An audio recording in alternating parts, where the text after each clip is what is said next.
Oh, they're asking about a Skype call or a group call. What?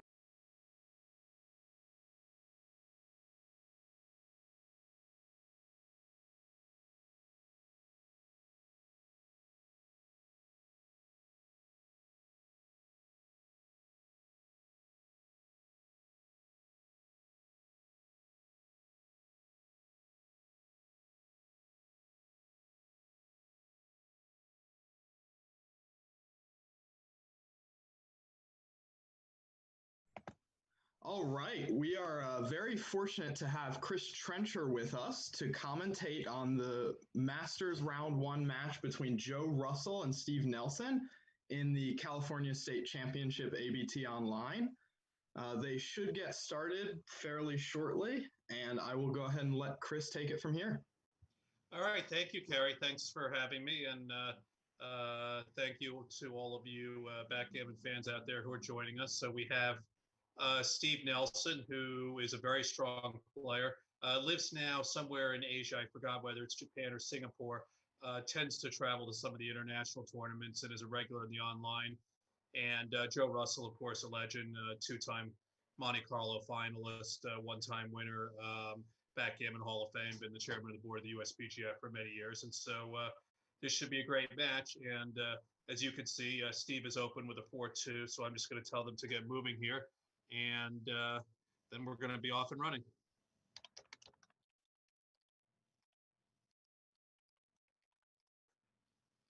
All right, so Steve's got an opening 4-2, and he is red on the top of your screen, and Joe is white.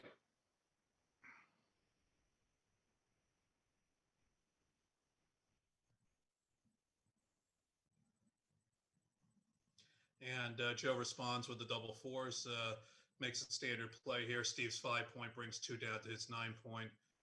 Steve 5-1, I suspect he'll split and play 13-8. Joe not with a great shot here.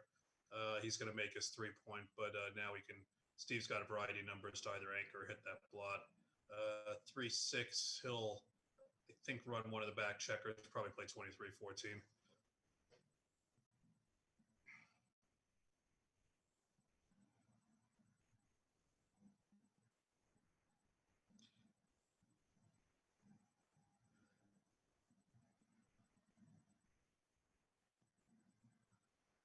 Joe, not a great number. He'll bring the 5 down and probably play 6-3.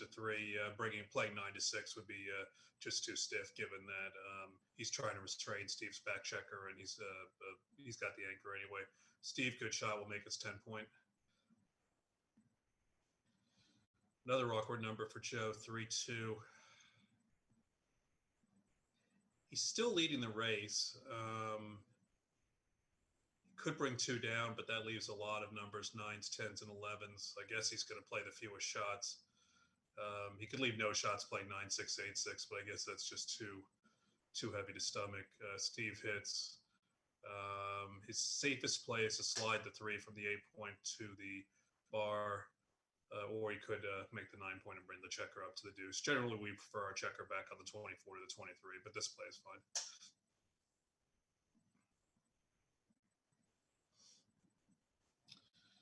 Steve 4-3, he will run out. He's now got the racing lead.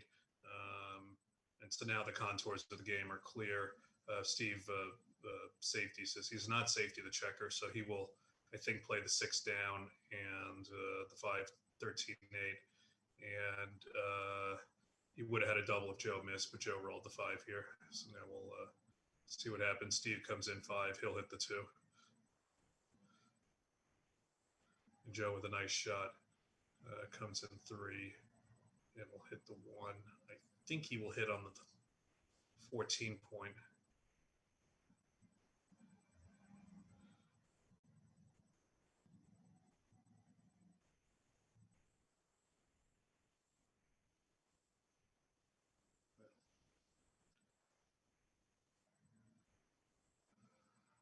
Not a great shot for Steve. Playing 13-7 leaves Joe a lot to shoot at. The bringing one out does, so here he just has to hit. I think that's right. Joe comes in, nice shot. He'll make the 14. And Steve now remakes his midpoint, and Joe has escaped his back checkers and will have some tacking chances, but Steve's up in the race. 2-1 hits, picks up a few pips in the race. Steve will come in now and probably make his 3-point. Oh, he comes up. Interesting. Well, the race is still close. I think I would have made the 3-point there, but this is certainly reasonable. Okay. So now Steve just wants to get into a race. Joe, he doesn't, so he'll make his 3 and slot the 5.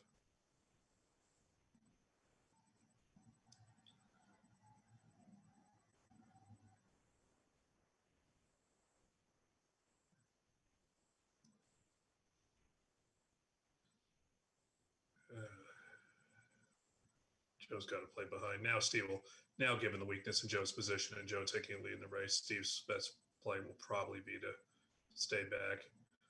So here he has to come and he'll bring the 2 guys down, make the 5-point, and then probably slot the deuce. And so now Joe's going to have a somewhat challenging position. Oh, I don't like this. What's he going to do with the rest of it?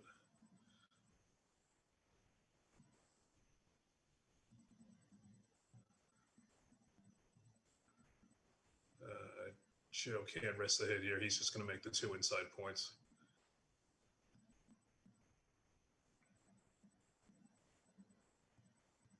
And now Steve just has a 5-pip lead in the race with Joe and roll, so he was a slight favorite. Now Joe obviously a sizable favorite, and Joe is going to have a double in the pass this next roll. Doesn't matter how Steve plays this. This is a clear pass.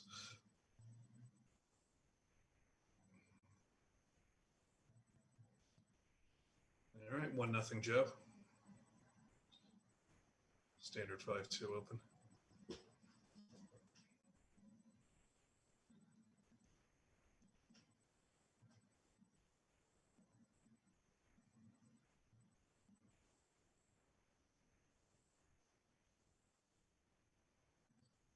Nice shot by Steve. Hits 2.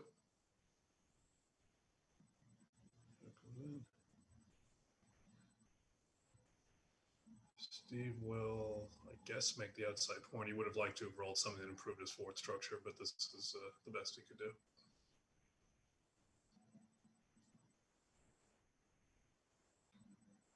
Joe will make the 5-point.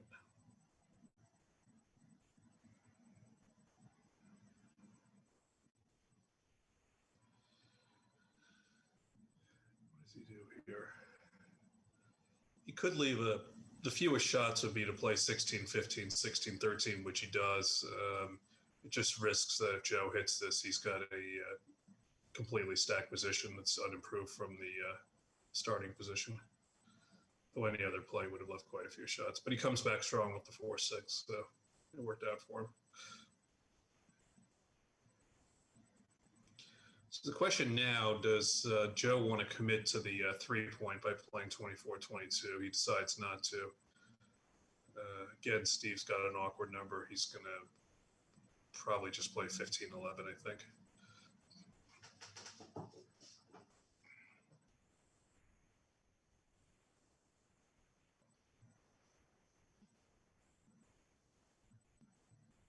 Nice shot by Joe. Hit and cover. Great shot by Steve. He will hit and make his 4-point. And finally, he's made some progress on stacking his checkers. Joe comes in with double 5s. I think he will play 20-15 and then make his 3-point with the rest of this. The only other plausible play is a slot is 5, but I like this better.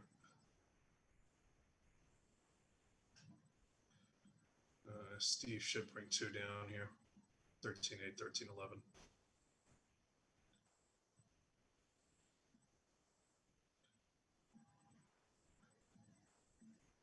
He could hit 2, but I think Joe's forward position is strong enough with Steve having a blot back that he really doesn't want to get a second guy hit. So I think this is the proper play.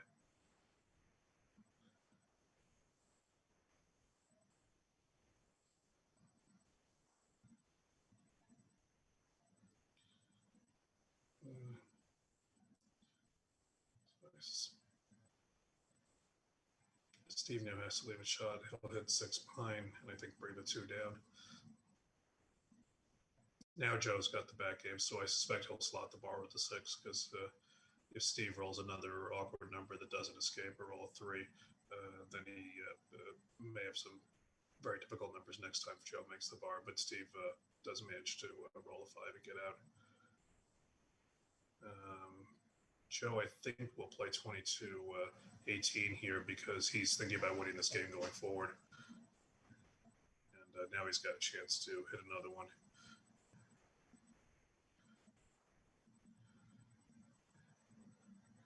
The question is, how do you do it? I think you want to bring more wood to bear on the inner board, so hitting with the 6 makes sense. And then I'm fine rebuttoning 23-22, so you've got the 2 anchors. He could also make the bar in case Steve winds up anchoring on the ace point. Joe will have the prime, but that's what he decides to do. Okay, Steve comes in with 1. Joe's going to hit and bring the 4 down. And Steve rolls a tremendous number, comes in with 2. He's going to make his 3-point, and all of a sudden, Joe has 1 anchor and 6 plots in play. So Steve is going to play on here and win a lot of gammons. Can't hit on his side of the board, so he'll let the 2 outside checkers here.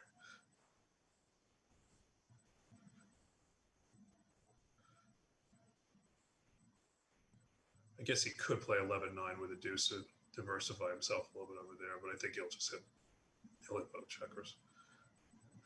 Now Joe's desperately going to need a deuce because he is unquestionably going to get gammon here if he doesn't form a second anchor. Rolls an ace. So Steve needs to go all out here to deny him the second anchor, particularly the deuce point, because a 1-5 game is not a good one. So the deuce point is going to be the critical battlefield at this point. I don't know what Steve should not be considering doubling this. I don't know what he's thinking about.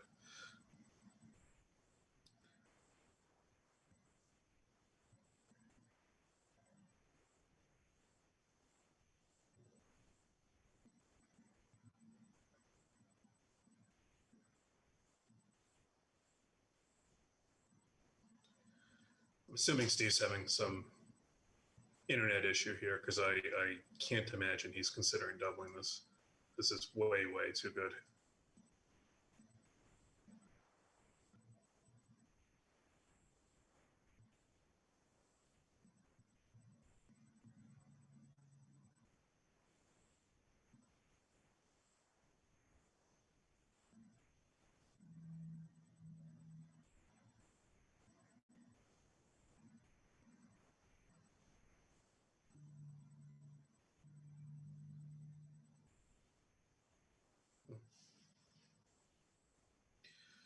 So we have some downtime for those of you who are joining us. This is the California State Championships, or maybe it's the Los Angeles Open. It's one of 2 tournaments annually hosted by Candace Mayron, a good friend and beloved to all of us in the backgammon community. And she's been doing this for many years, before we went to the shutdown. And this is obviously the second California tournament since then. A great event that I attended frequently up until we stopped having live tournaments. All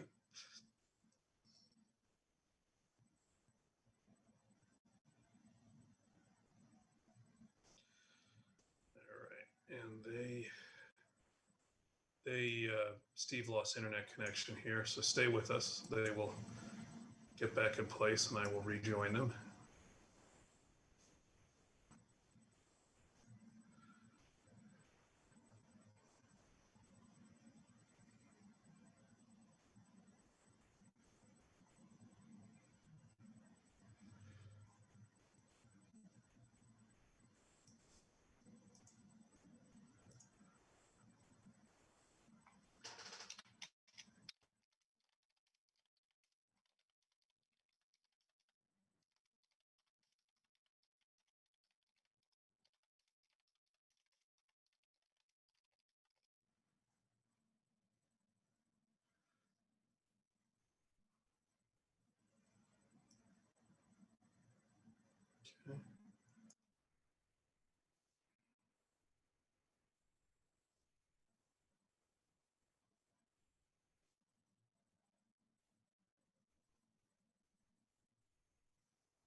Okay, so game two, Steve, rather Joe rolled double twos with many men on the bar to create the 2-5 back game, and Steve then chose a double amount, which I think was prudent. And so we are on to game three, and it is 1-1.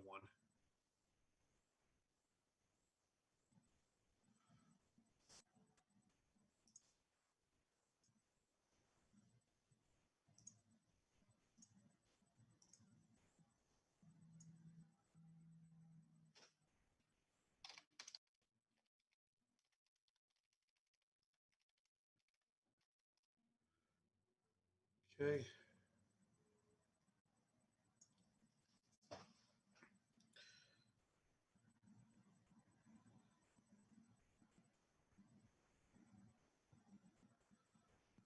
Joe rolls 6-2, brings his last checker out.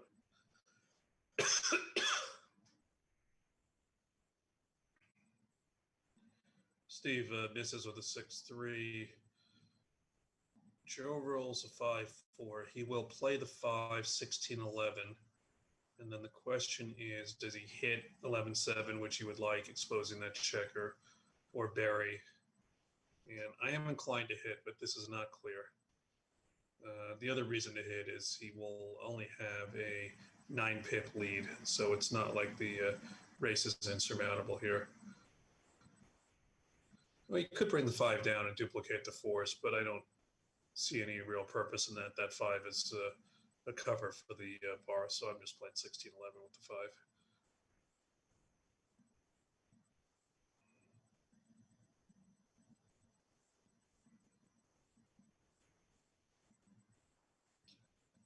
Yeah, so now he's looking at the other play, playing behind.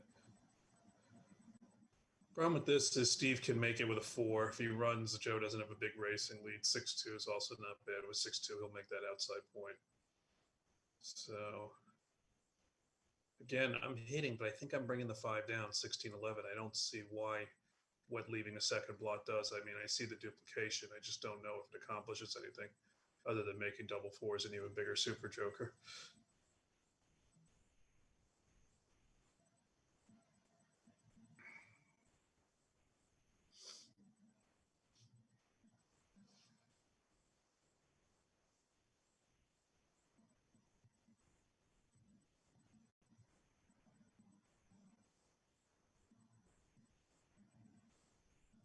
Replace with 8, okay.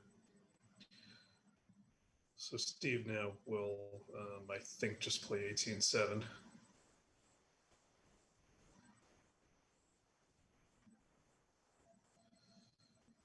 He doesn't do that. He's either got to leave 2 blots or bring the bar point down. I don't think either of those are desirable, so I'm just playing 18-7. Yeah. Joe will make the 9 point now, which I think makes sense now that he's hardly winning the race. Steve will make his 4 point.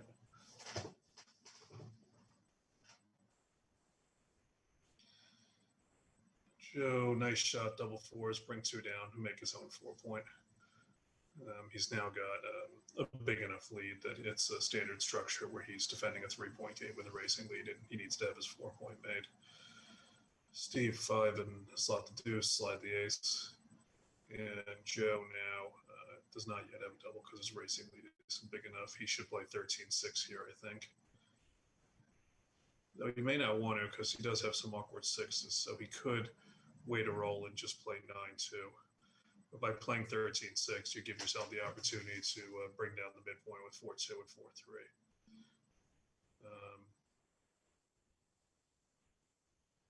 So he does do that. Oh, Steve, great shot. 5's out and 5 down. Now it's actually Steve who's holding Joe because Steve has a slight racing lead.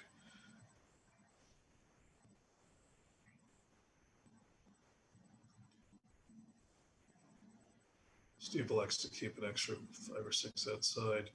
Joe will bring 4 down and slide the ace.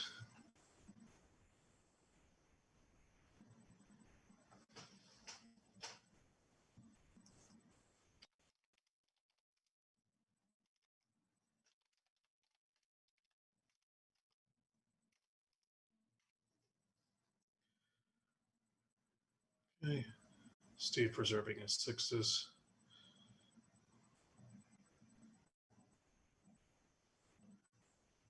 And now Steve rolls boxes, which is going to be a winner. 4-2 is not going to cut it. So Steve will lead 2-1.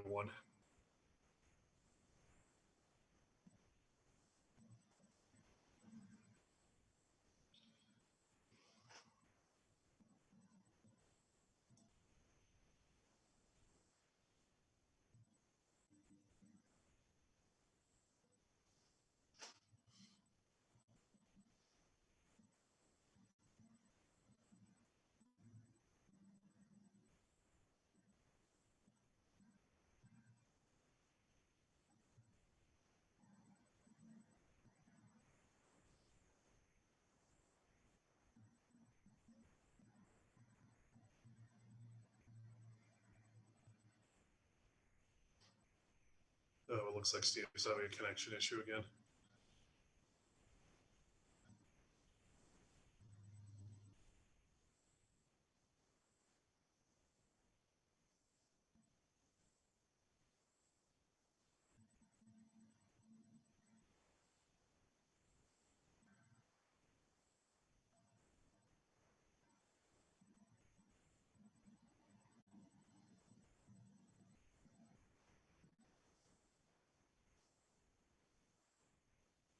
Oh, Steve's on a bathroom break. We don't have a connection issue.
All right. Well, they're going to take a bathroom break. I'm going to get a drink.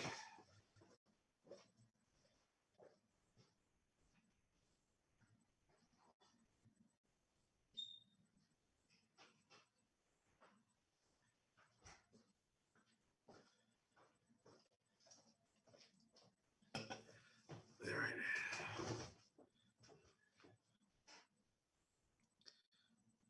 Okay, 5-6. I'm Steve. I'm just slotting the 6 here. There we go. Let's try to build the 4 position. It doesn't work. Joe hits and makes the point, and standard. Another strong number from Joe. He'll make the 10, and the question is, does he make the bar or the 3? I would be inclined to make the 3-point here. The 10 is a useful landing spot to clear those 2 points, and we're going to need our 3-point to win the game anyway.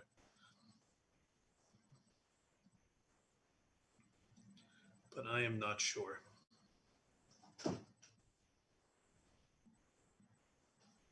Joe likes to make the bar. Steve will make his 5.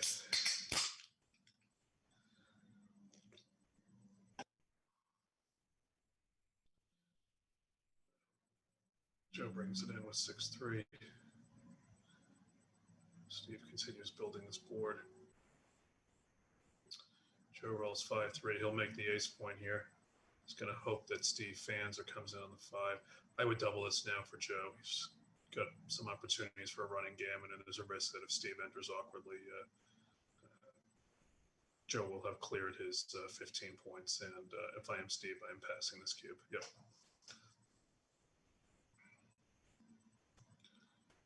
Standard 5 went open. Joe does the major split up to his 21 point rather than bringing the 2 down because Steve has split. Joe now is going to have to leave a blot, so he'll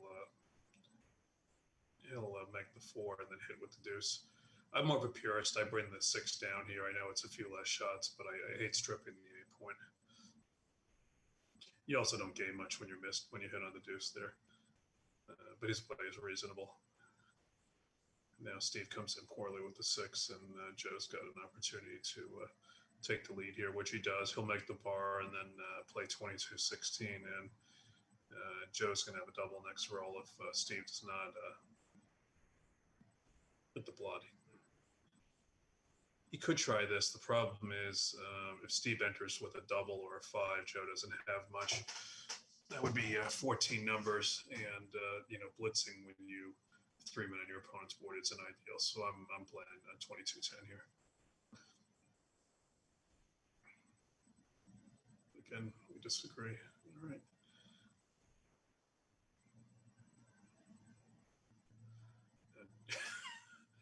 Joe's joking around there with the triple hit. And now Steve has rolled a nice number. So he will. He could hit outside and make the 3-point. If he made Joe's 8-point, he doesn't have a great option for the last 4. Or he could make the prime, but then he is not hitting when he's behind in the race, though he does have a chance to build the 5 prime next roll with the 3 builders working. So it's either going to be this player hitting and making the 3-point. I think I would hit and make the 3-point, but the other play is certainly reasonable.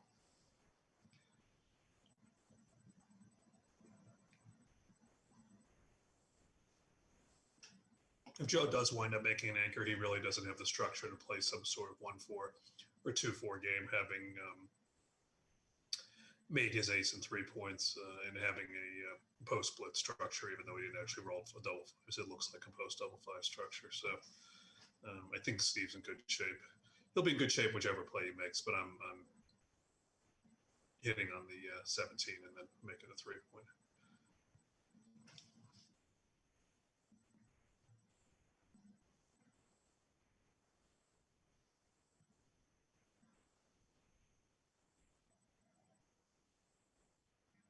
He likes to go with the priming play. Joe comes back with a nice shot, 3-1 to make his 5, and Steve rolls a nice number. He'll bring them both around and then cube next roll.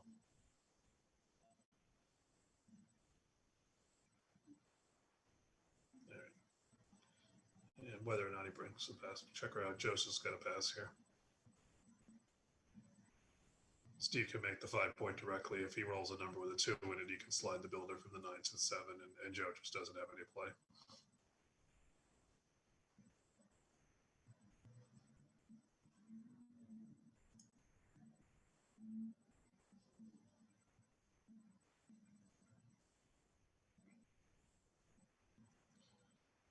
Guess he's wondering if this is too good, but it's not. Oh, Joe takes this. I'm surprised. I think that's a clear pass. I'm very surprised about that. That one was clear to me. Don't think Joe's going to wind up with much play here, but if he wants to, but having taken it, I think the right play is to come in on the 2 and hope that Steve rolls awkwardly. And now, let's see what happened. Actually, he's got to make the deuce point. Joe was hitting a fan away from stealing this one. So he should come in on the 4 now. He does not want to get pointed on the 5-point, come in on the 4, and then slot his deuce. Absolutely cannot come in on the 5 here. If Steve points on him and he fans, Steve can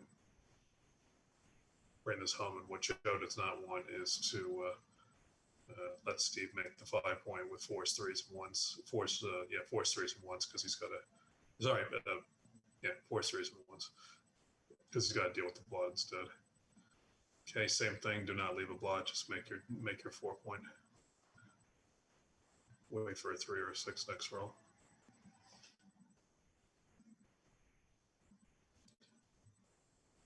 Steve's got to stack them up.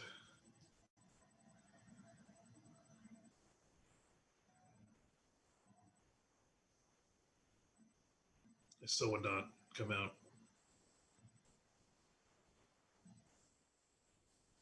There we go. Now, Joe could make his ace point to try to hold the structure, but I think he clears a point. Ooh, Steve rolls badly. 5-2 was a bad shot. So now he play 3-1 or 4-2. This is probably better. Keep the gap on the board. Keep the open point as low on the board as possible. In case Steve leaves a shot and then Joe hits it.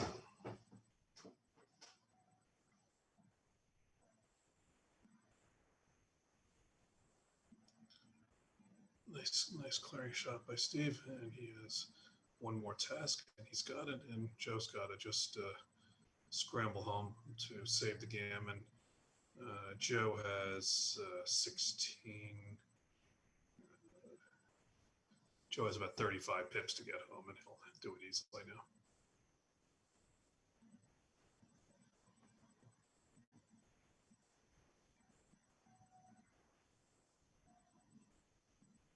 Well,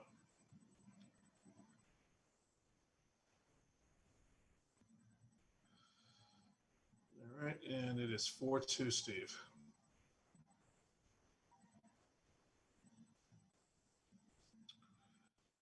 Yeah, I do not like the double hit here because you don't accomplish much. I am just bringing down a 5 and splitting with the 2, though I don't mind playing 13-11 because the 8s and 10s aren't a lot of numbers. But I do not like the hit here.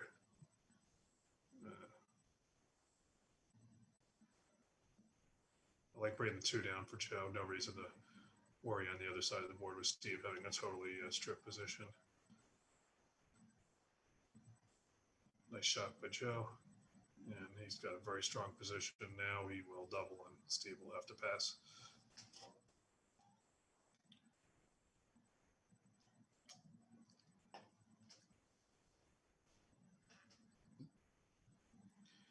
This is clearly a pass. I guess Joe was considering whether it's too good, but I would have doubled here. My guess is he'll bring the 4 down. If he's going for an all-out blitz, he brings the 4 down. And now he will double for sure. And Steve's still got a pass, I think.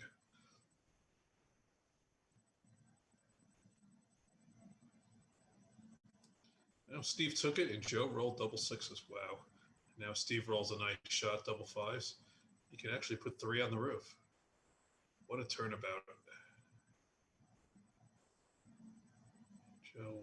Steve will probably hit with the back checker, 24-16, keep his anchor. Even though Joe's got 3 on the roof, this position can turn back the other way quickly. So it's good for Steve to keep his anchor. And Joe does, in fact, enter both guys with a hit. Steve comes in with the 1, and he hits on the deuce. I don't like that. It's not enough. There's not enough wood, but let's see how it works out. Great shot. Steve makes the 5-point here. One of his best, probably the best. Okay. Now with the 5-point made, your structure is so much more potent.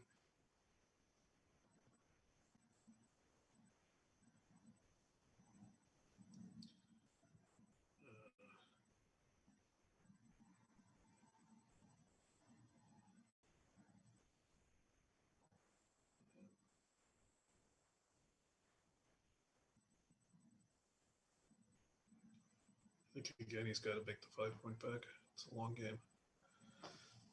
I'm making the 5-point. It's going to be a long game. Certainly not hitting on the deuce. You have nothing to cover it with. And Steve's position's not so strong that he can leave 6 block. Oh, I don't like this at all.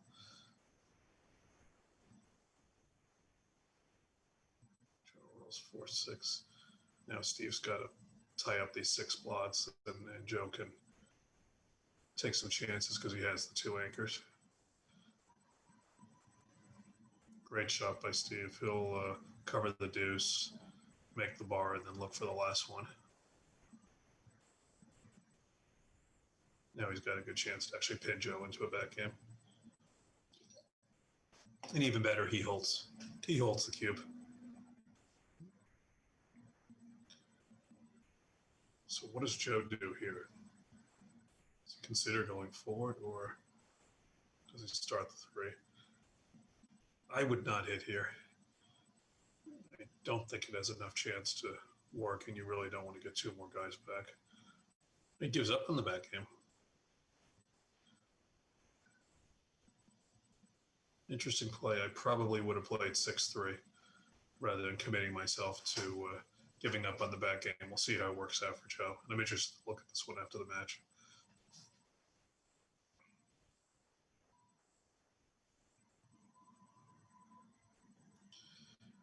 Now he hits, and the question is, does he bring the 3 up? I think if you're going forward, you just bring it up.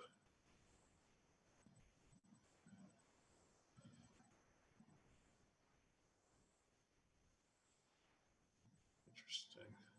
So now Steve's got to come with the 3 and safety the 5. Now Joe will bring the 3 up and I think play 6-4, I think. Yep.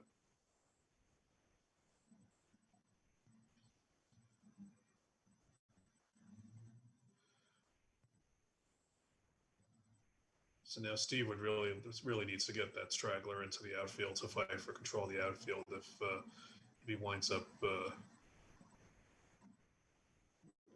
So now he can play the 2 up, but then he would have to play the 3-6-3.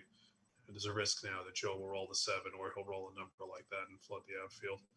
And now Joe's got an excellent shot. He's brought 2 checkers out. He's made the 0.6 in front, and there's a real fight for outfield control. But this is a nice reply by Steve. So we'll see. He'll make the 3-point here, and Steve's going to have to bring a checker in and leave him a 7 shot. Well, he doesn't have to. He can clear the bar, but I don't think it's right. I would do this.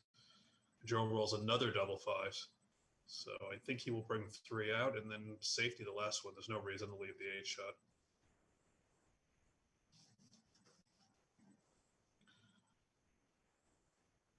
Steve has to play 11-4. And Joe is holding him, but Steve is way ahead in the race, so we're a long way from a double.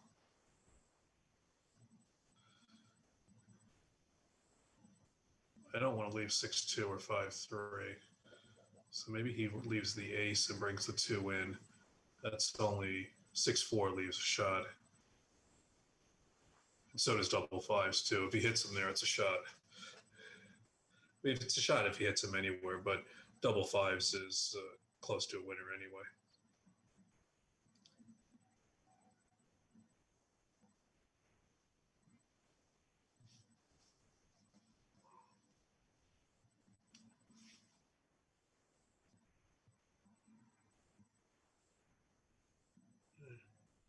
Joe will play 15-8. Yep.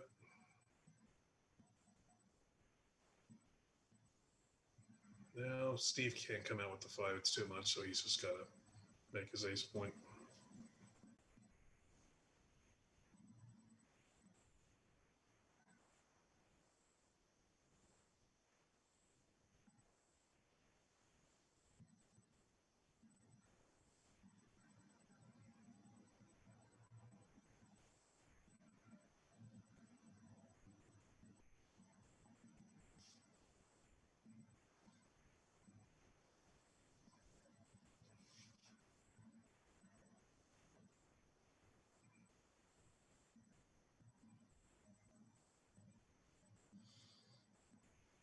I think Joe will just leave him the 6-5 here. I would not play 6-1 because then if Steve rolls, you've got the bottom of the ace point to deal with. You know, Steve again has to kill his last 5. Now Joe can leave him the 6-5, or he can leave that guy out there as an addition and have him as additional comp, or he can play 16-8. I think the risk is worth it, so I would play 11-3 as Joe did. All right, Steve continues crunching his board. He may break the 4-point here just to save a 4. He does save a 4. Joe now will definitely leave the cop back there, so I think he will play 8-2 is my guess. He could play 16-12, 6-4, but I don't think it's worth it because if Steve runs 1 checker to his 10, 11, or 12, you want to keep that checker in front of the cop. So I'm just playing 8-2 here, or 8-4 for 3-1. But I think 8-4-2 makes more sense.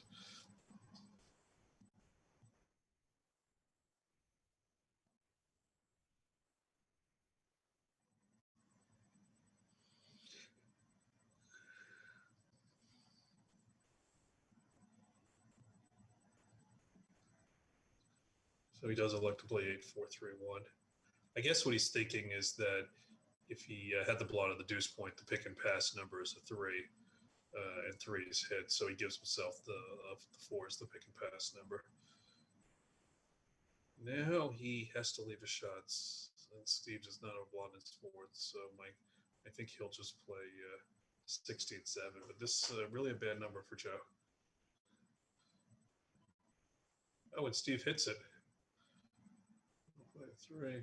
Joe came in, and now he has to hit with 3 blots and an inferior board or make the ace and hope that Steve can't clean everything up. I would make the ace as Joe did. And Steve rolled double 5s. Joe missed the 13 number return. And Steve is trying to figure out now if he should play for Yemen. So let's figure this out. Joe would have 9 crossovers, and Steve has 16 crossovers. There are some outside shots, double sixes, double fives, double fours.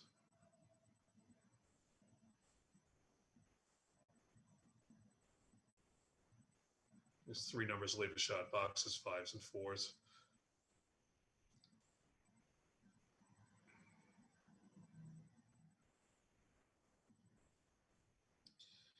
And he has a variety of other numbers like 1, 1, 2, 1, 3, 1 that leave an outside shot. So he's got 3 numbers to leave a direct shot and 5 numbers to leave an indirect shot. He probably doesn't win enough gammons to take the risk, so I think that's correct to just cash it. And Steve is now up 6-2. So at 6-2 to 11, the situation is not dire, but Joe is now behind enough that we should see slightly earlier cubes and more aggressive checker plays. And Steve has a little bit tighter taking range, especially at anything gammonish. 6-4 will make the bar.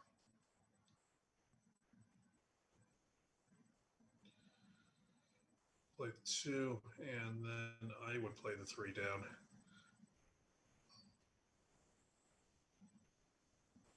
He comes up. Steve rolls a nice pointing number.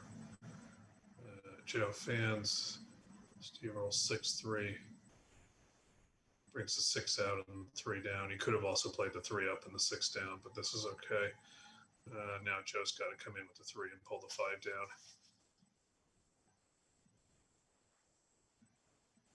Steve 3-2 will make his Joe's bar. Joe's just got to play 13-8. Steve's got a nice position. If he was losing 6-2, he might double this because of the gammons, but he is winning. So he should not be overly aggressive in a still speculative position. 6-4. I am not hitting here with the racing lead, so playing more cautiously like this makes sense. Now he can bring them down, or he can pick up the 8-point and hit it and attack, but he plays it more cautiously, and Joe runs out. And now Steve's on Joe's bar, and the race is close, so Joe's going to have a slight edge here. The question is whether Steve can roll a big double and just make this a straight race. So Joe here will cover the 5 and slide the deuce. He wants to get that checker to safety, so he might as well bring it to 6 away. And with 6-1 not hitting, it's the same 4 numbers in either location. I don't think there's any point leaving it back there. Steve's going to make a point, and as of next time, he'll want it safety. Steve rolls double 4s. He's now got a 17 pip lead in the race, a weak response from Joe. It's 87 to 99, and this is a double in the pass. Joe's point of last take here would be 10 pips away, and he's 2 pips off of that. He's just got to pass that.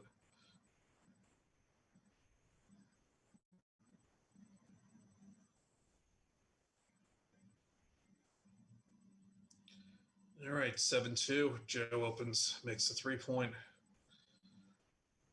Steve will come out and down, I think. Yep. Joe hits. I'm playing the 3 down to be aggressive, but the split is okay.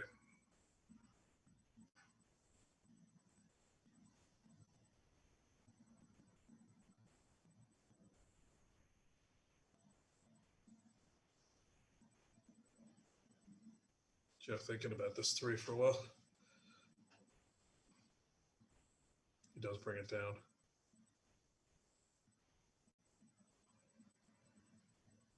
He ultimately decides to split. Great shot by Steve. He'll come in, he'll make the 5, and then he'll look for the last one.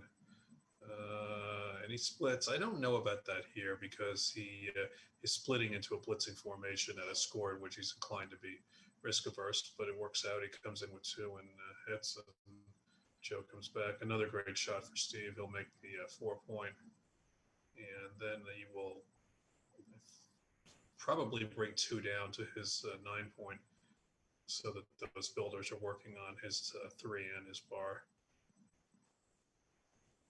I don't think it makes sense to leave 3-6. So you're bringing his straggler up to Joe's 5 point doesn't make sense. It also makes Joe small double super joker. So this is clear to me. Joe rolls a nice shot, 2-6 off the roof. Steve also comes back with a nice shot, 4-1. And Joe enters this time not with a stronger number. And if he enters with a 3, where's the ace?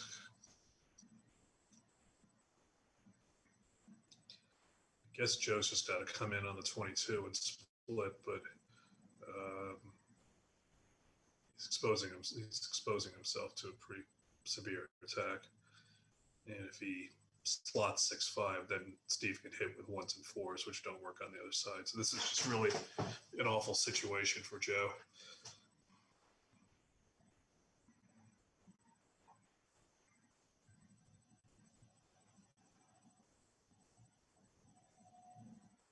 Whatever Joe plays here, Steve's just got to double this, and I think despite the score, Joe should pass. He really just is going to wind up with a weak ace point game, and if he gets gambit, it's for the match. So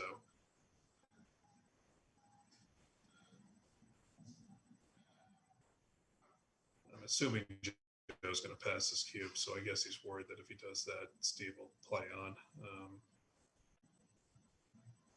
Maybe it is right to split the back checkers.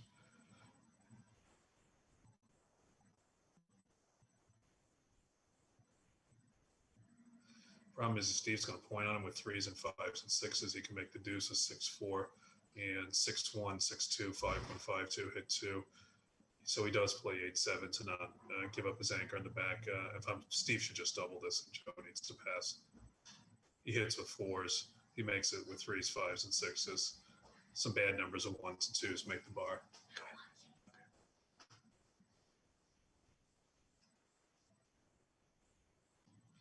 And Joe does pass.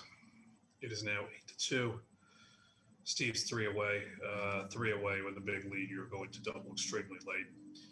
As many of you know, in this type of situation, there's a very, very tiny window where Steve can properly double and Joe can have a take. It will almost always be a pass when Steve gives it.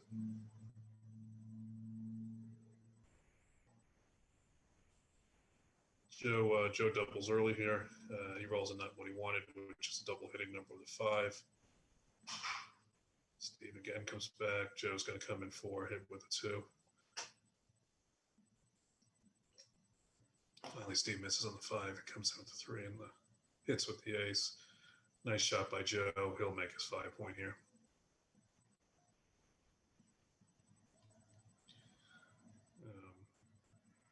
Now, Joe has got Steve caught in a back game here, which isn't going to have great timing. So Joe just wants to work on his bar and try to create the structure that'll lead to as many gammons as possible.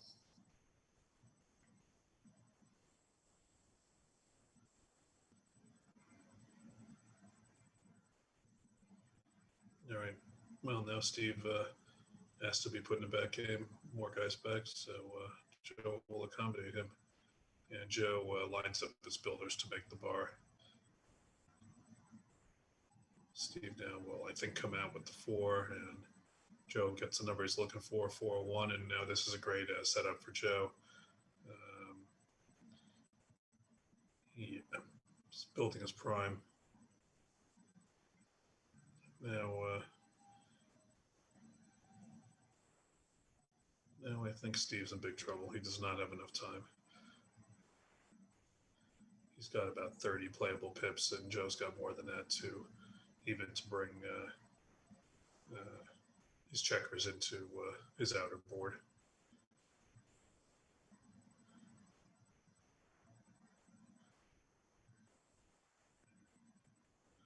So Steve could do something like 13-10, 6-5 here. That would make it somewhat difficult for Joe not to hit him.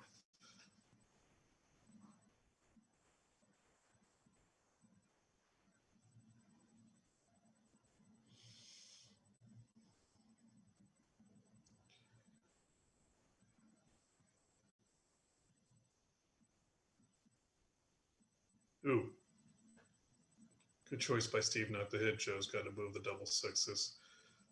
That's going to help Steve out a lot. He will now come down, make the five. Joe's not playing as large numbers now, so Steve needs to get off of Joe's ace point as soon as he can so that all his numbers play. So this two needs to come up, I think. Yeah, I would have brought this two up.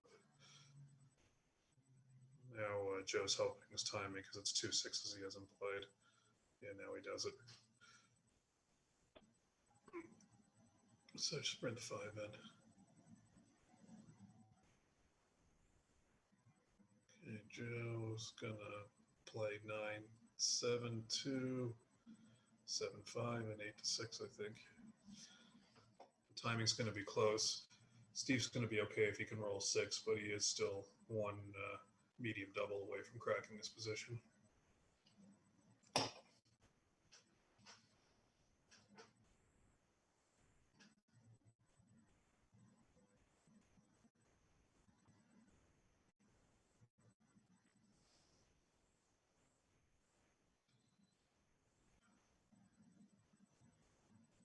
Okay.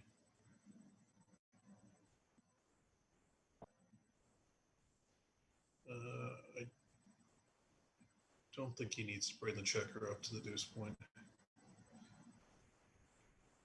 But doing so is okay. Joe will clear the 8 point now, I think. And Steve gets out.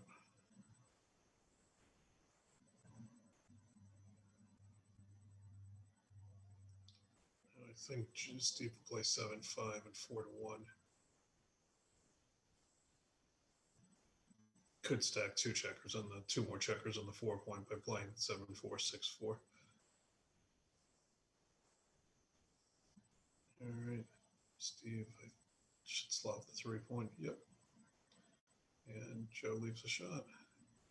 Steve would love to hit with a 4 here. He misses.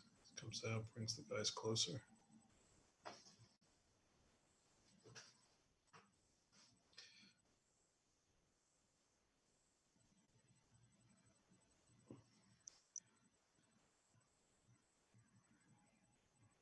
And Joe plays forced. Steve will play the 5 to the bar and slide the ace. Give himself a direct cover. He could play 16-10, that's sevens and nines, but yeah, he does that. Nice shot by Joe, clearing the 6 point. Steve now needs a 7 or 9 to cover. Does not do that. So he will break off of Joe's 3 point. The ideal time to break off of Joe's 3 point would have been if Joe had 2 on the, or rather 3 on his 5. Then he's got some bad numbers like 6-2 and 5-2 that leave 2 blots and a quadruple shot, but he didn't have that luxury. But now it becomes that position. So Steve is hoping that Joe rolls a bad deuce next time, has to hit him on the 3 point, and in particular 6-2, 5-2 are anti-jokers.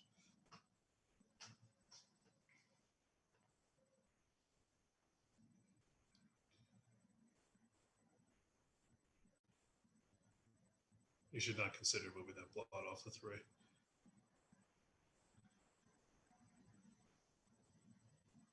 He can just play 10-6 and 8-4. He needs that guy there for the extra shots. Joe could roll any, the 2s were all bad. He could also roll 6-5.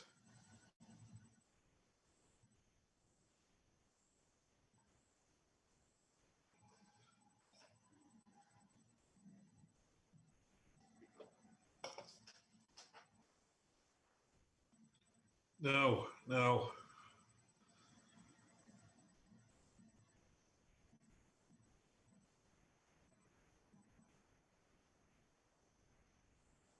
No, great shot by Joe.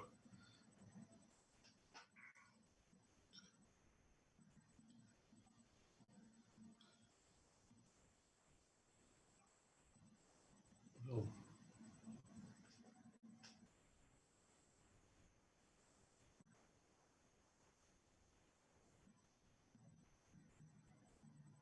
Steve should be covering the 3 point. I don't think he could run off the gamut without hitting here.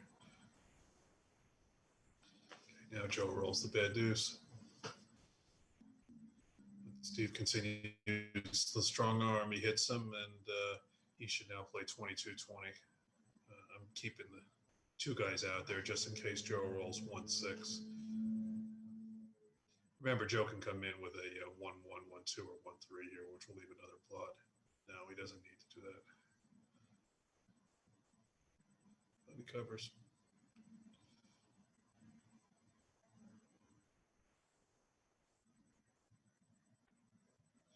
Joe only has 3 off, so Steve should definitely cover here. There's no need to get cute. We'll try and pick up another checker.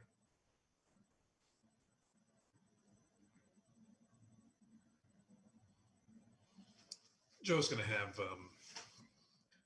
about 15, 16% of the position. So obviously Steve can't double because Joe will take it and reship it to 8. But he's in great shape to just win this game. When Steve brings his men home and gets to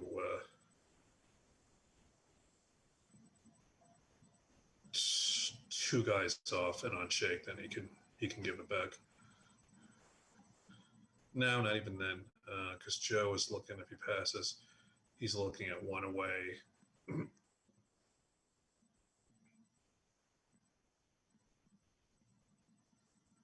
9 away, which is about 4%.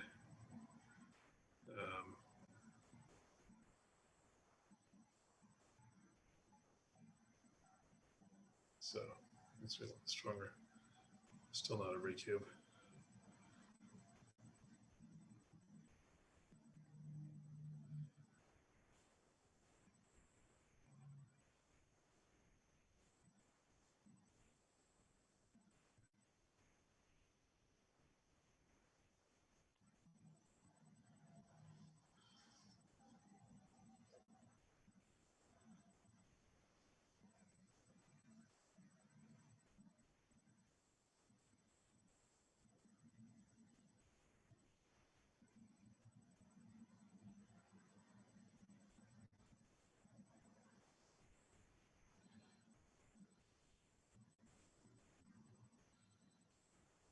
So now Joe hits him on the next exchange 2% of the time. Steve leaves a shot with 6-1-5, 1-4-1.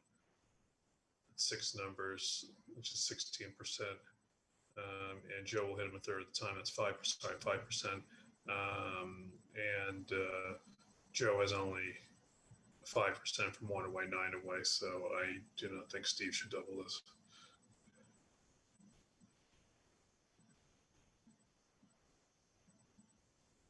Yeah, maybe he should. I mean, Joe doesn't really have any racing equity left.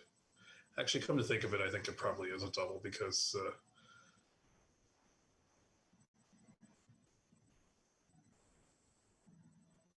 all right, now it's a pass. Steve could have doubled it there. Now he just doubles him out.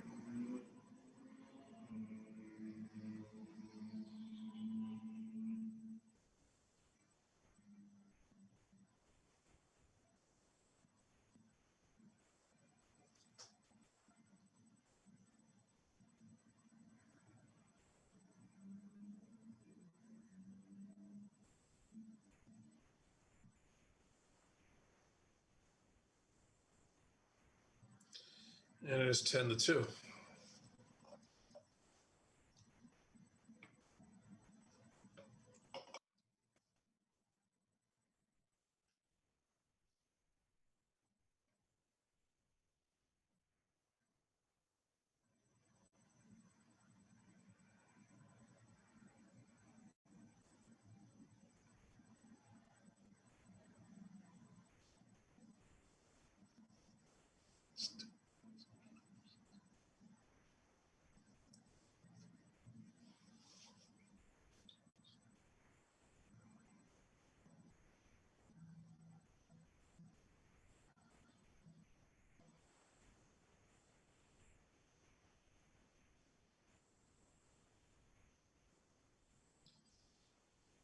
Joe hits 6-2.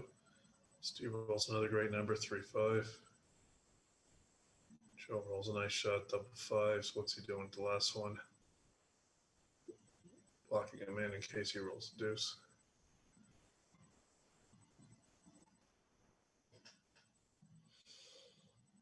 Steve rolls a 1-4, ugly 4. He's got to go behind.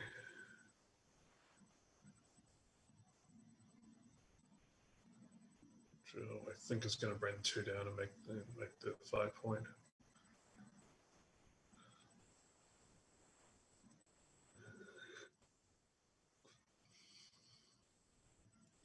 Steve will bring a checker in. There's nothing else.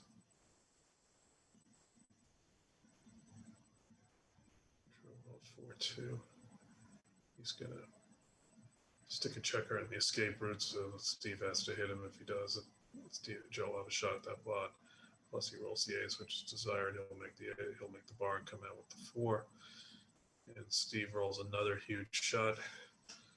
He could make the 5-point, but I think he would like to move up with 1. If he plays the ace up, he's going to do that, make the bar, and slide 3-2. Joe will obviously hit him with anything he can hit him with.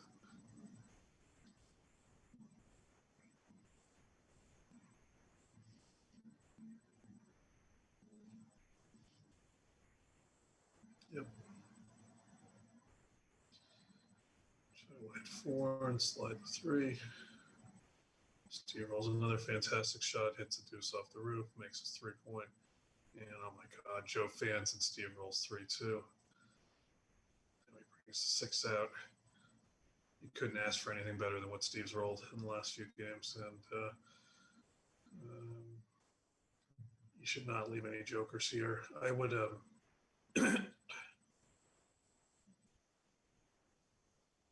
stay back now. Bring it in. There's nothing wrong with keeping that guy in the midpoint in case you roll the ace, which he does. He'll hit. He'll get off with the double 4s.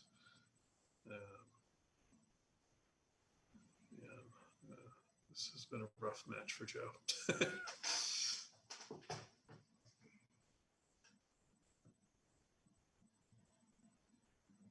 Now we left him a shot.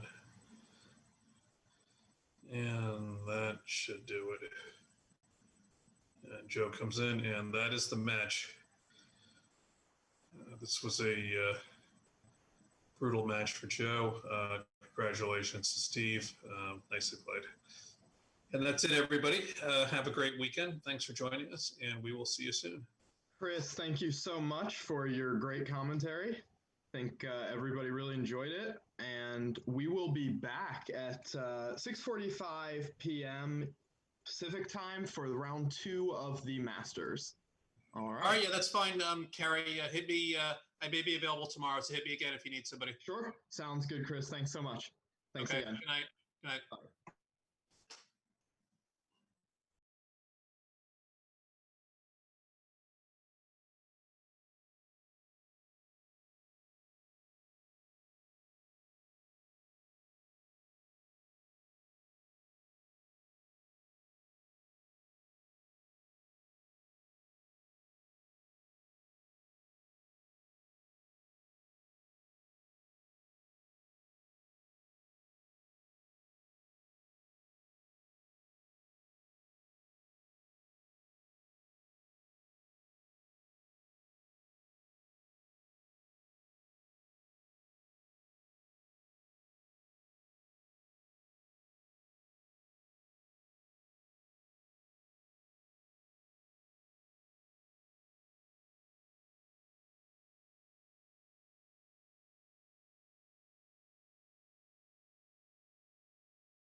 live. All right, we have in round 3 of the Masters, Michael Niagu versus Ian Terry, and we are lucky to be joined by Roberto Littenberger and Dmitry Obukov to do commentary with us. So I've told the players that they can get started shortly, and I will let Dmitry and Roberto take it away. Great. Thank you very much, Kerry, and good luck to both Michael Right, and Ian Terry. let's hope for a good match. Yeah, definitely. We got third round of the Masters, 11 points. 0-0. How you doing, Dimitri? Good, good. Nice.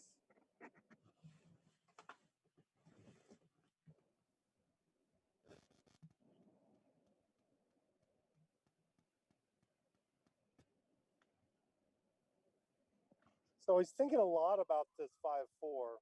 Normally in the opening 5-4, I kind of like down and up. What about you, Dimitri? Yeah, I play at this course same as for money. So for money, it's best to split. Yeah. Some Luckily not on the clock because he spent an awful lot of time on this move.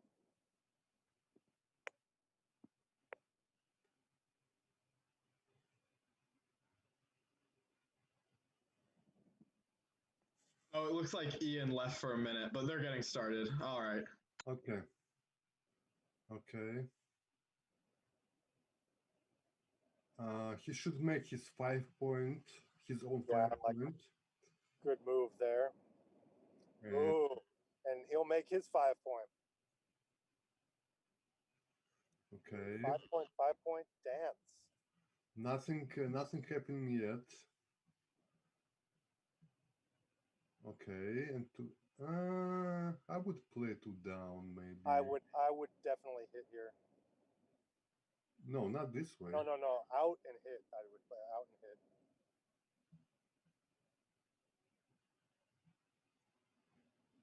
He doesn't come in with both. Now it's too good. You can play on the roll, I believe. So you think it's better to blitz here, yeah? Yeah, I think it was better to blitz. I would just take a free roll. But easy point. I think it was a clear pass. So good job. Ian's off to 1-zip lead.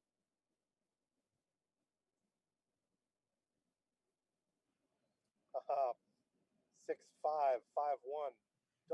It's very close. So I think rollout will say it's like dead even at this score. XG will not like it, but rollout will say it's dead even. Yeah. Oh, now 6-6 for Michael. So, great roll here. He should make the 8 point, yeah. Yeah, I like this play. Clears up a blot, gives that solid 8-point structure, which is So can you double great this? point to have.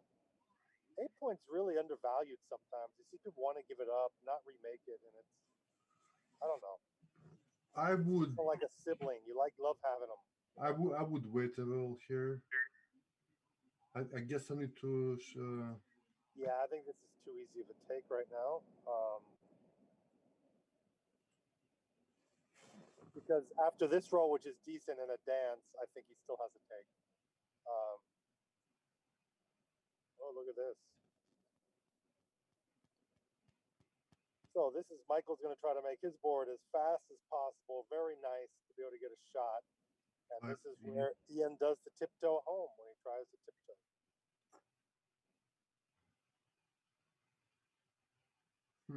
I would play 13-8 because after 6-1 you don't have a cover.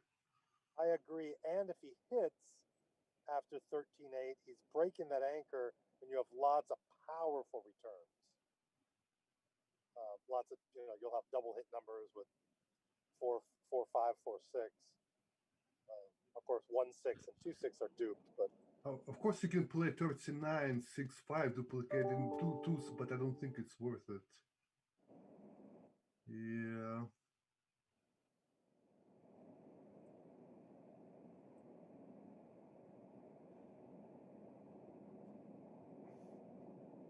I mean, now I think he set himself up that he needs to come in. There he goes.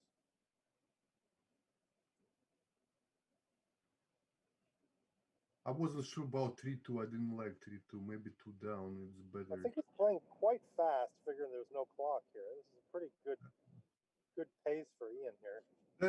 That's how he normally plays. Okay. No sixes.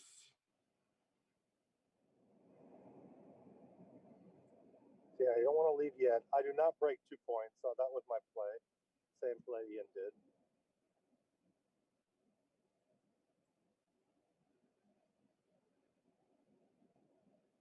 This is probably right. Nah, because shot will come right now. Yeah. Yeah. Need to hit first. 24 shots. Oh, this is Cool. perfect. That was a great hit.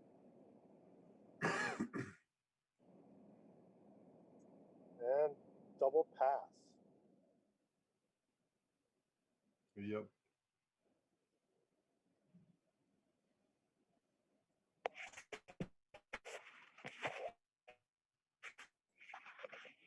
Hit and split is the right play. So Michael leapfrogs right over. Takes a 2-1 lead now. Come out because there is nothing else. I would rather hit here. I'm not sure about the deuce though. So you're saying no hit? I would hit. No, I said I would. Says I know nothing I said I would definitely hit. Yeah.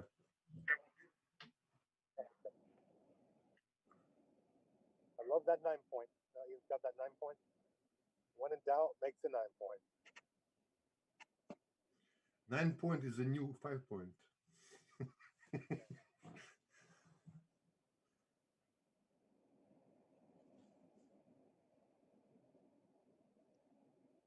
Interesting. Look at that. It's a new 5 point. There he is. Makes the 9 instead of the 5. You call that, Dimitri. Yeah, 9 and 4 should be better than just 5. Yeah. Yeah. Especially with the blood on the 22 points, so it is 6 away. It's a good blocking point. 9 point is a good blocking point. Well, very similar boards here.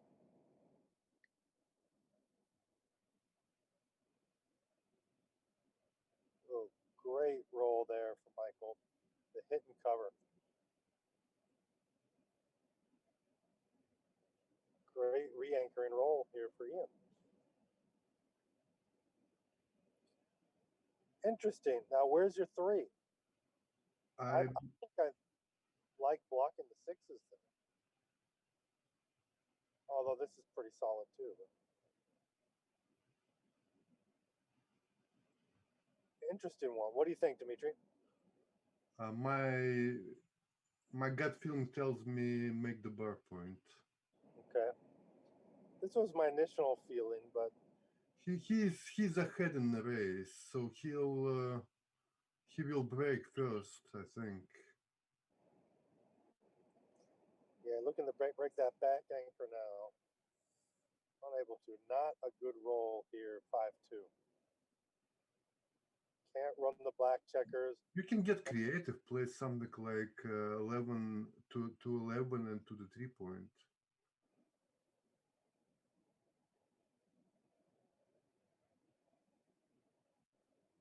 Oh, 5-1. I thought it was 5-2, so I didn't even see this play. Yeah, it was 5-2. The previous roll.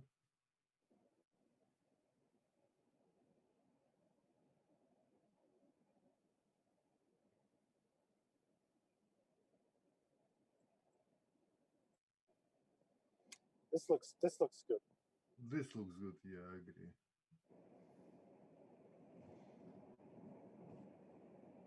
Yeah, you still have 4 blocking points. And because he's ahead in the race, he needs to be thinking how he will clear later, and this is easier to clear later. Even with that undeveloped stack, I'm not sure about this. I think I might go to the ace point here. Ooh, the no hit 5-4. 5 and 4 are blocked from that blot 9 away, not able to hit it. Yeah, I would not leave anything.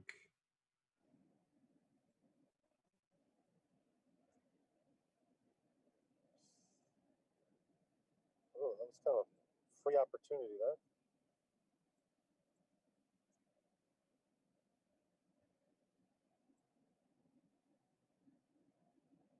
Big play. Jump out. Looks very reasonable. And a miss. So race is still even. He doesn't have any board development yet. So he's going to wait to cube most likely. Do you agree, Dimitri, on waiting on cubing here? Yeah, there is nothing, there's no advantage really.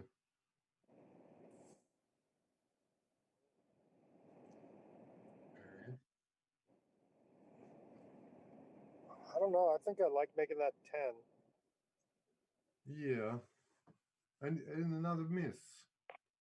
Yeah, another lousy developmental roll for Michael there.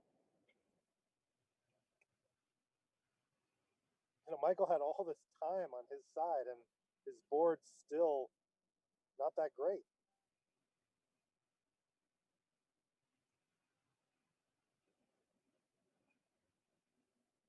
Well, you're behind in the race, so there's no double here, no 5 point. Yeah, he has to at least clear all his checkers before he can consider anything at all. What I mean by clear his checkers means he doesn't want to have a loose blot floating around. For the play like this, he's going to make the 5. Now, ooh, great. This is a good roll for Michael. Any hit and cover is great. Come out.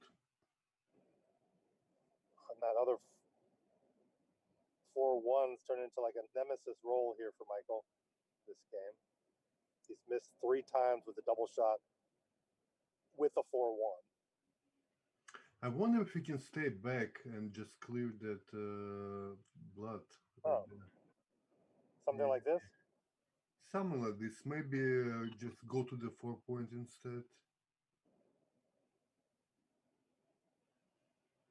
But this is reasonable. Interesting. This is reasonable. That's the one spot he can't hide on though. Yeah, here if he rolls like Yeah, 4-1 or 4-2 or 5-1. Well, this will still block the 3-2, double 2s, double 1s, double 3s.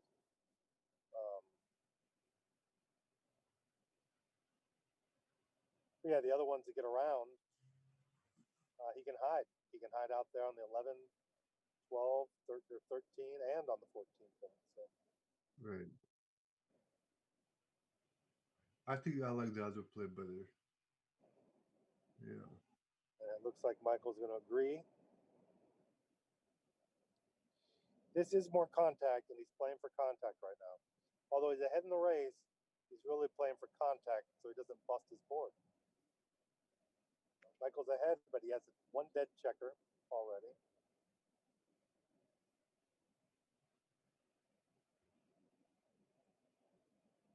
And Ian did a great job building a prime behind that anchor. It has no checkers on the other side of Michael's anchor. So I would still wait here. Although it could be pretty close to a cube, but that's what we're talking about, this kind of roll of why we like to stay back. Right. This is nowhere near the cube. There's no Marcus losers. Yeah, he can just wait and cube after.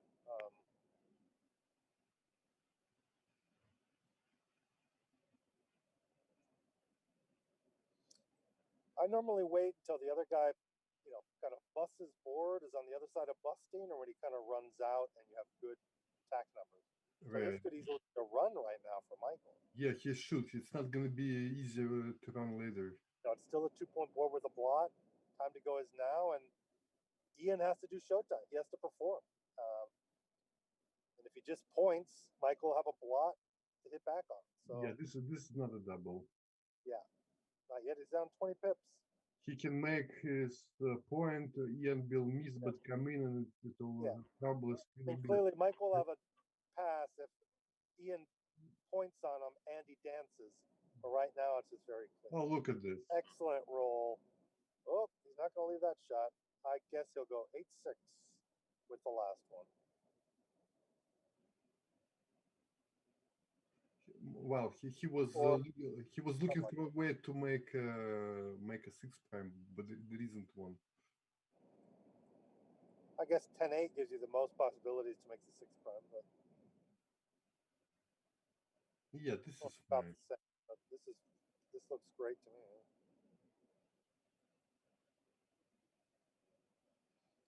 I would not leave a fly shot from the air under any circumstances here. Yeah.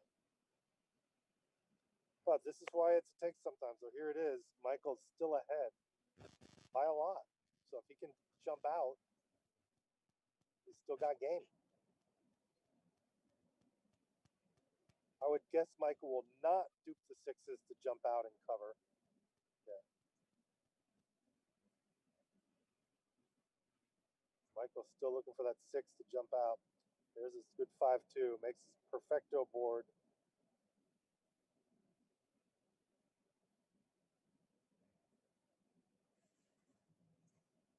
Oh, and Michael will run.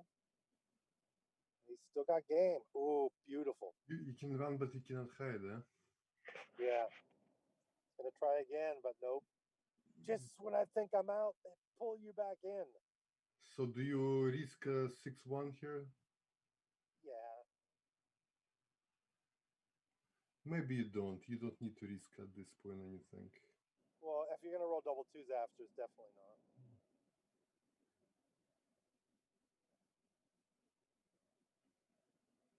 It's worth to. I think it's worth risking 6-5 and take a checker off there. Okay, so again, another lead change here. Ian's gonna leapfrog ahead 3-2 here. So it's gonna be 8 away, 9 away.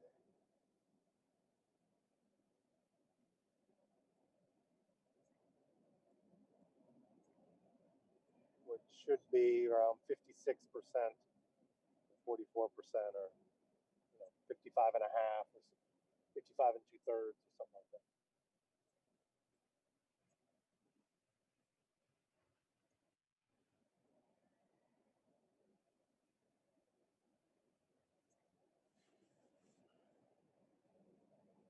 Okay, good play by Michael. Yeah. Yeah, that's the hit. Bar point splits when you get those 5-2, 5-1. You often hit there. That's the right time to hit on the ace.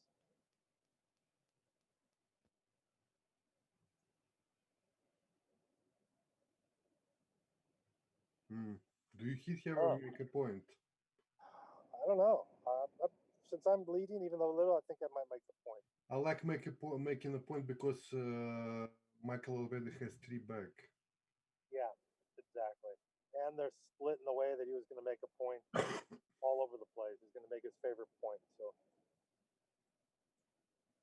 now you can attack. Ooh, great roll. This is Perfecta. Yeah, this is great. We'll see. Yeah, there's not much else to look at there. Well, you can look, but you cannot play anything else. Yeah. This is a Yeah, double. it's always good to look and make sure everything's right. Is And a this, fast drop there. is that an obvious pass? I mean, he might have been thinking about it already. That's why. I don't see any reason ever for me to go that fast.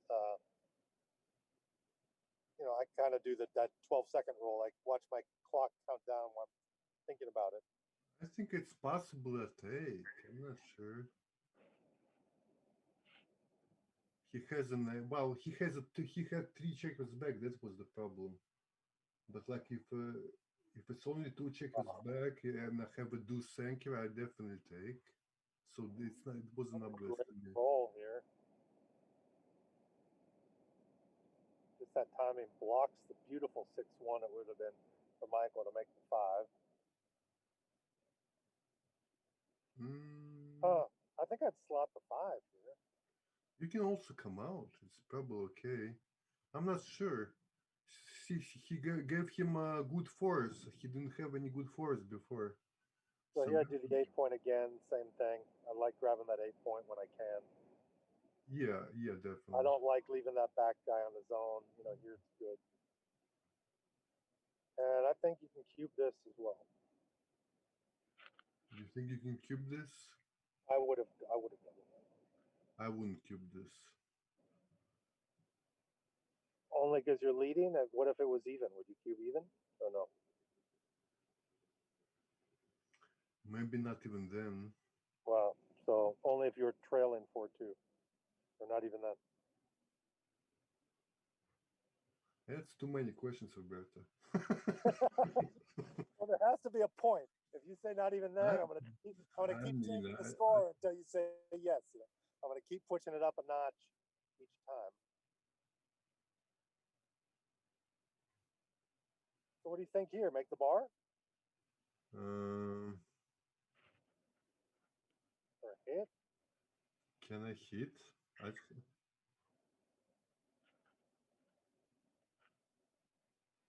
I'm not sure I like this. I think I would hit and come out. Yeah. Yeah, if you come out, I think you're gonna find the hit when you come out. If he dances, you win the game.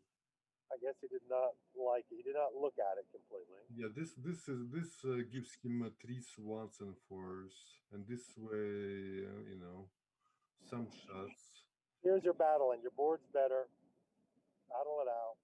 And if he dances, you send the cube. Okay, he didn't dance. If he dances, it might be good, but.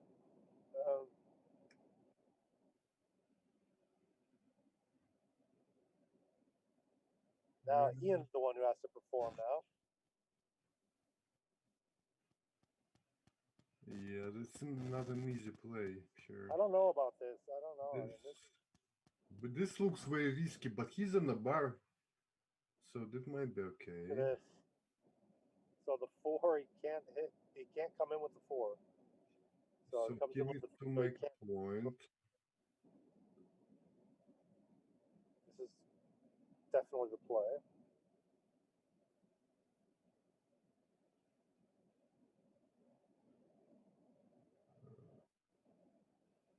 And you hit and keep going with which one? Same one? Is there another one somewhere? I guess you'd leave an extra shot. Yeah. Yeah, I'm thinking maybe you don't have to hit here. I mean, maybe. I think you want that outfield block. He's still behind in the race.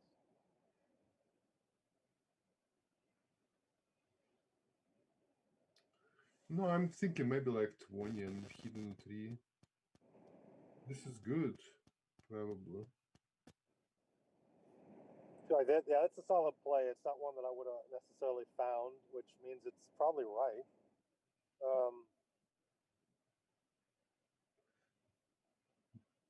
Yeah, I'm not sure. I would think this all the way. Well, out of hidden those bloods, I like this play the most. And then I don't know. This doesn't look right. This just gives too much to white. Yeah, I don't like the stepping up to the, to the 20 if you're already.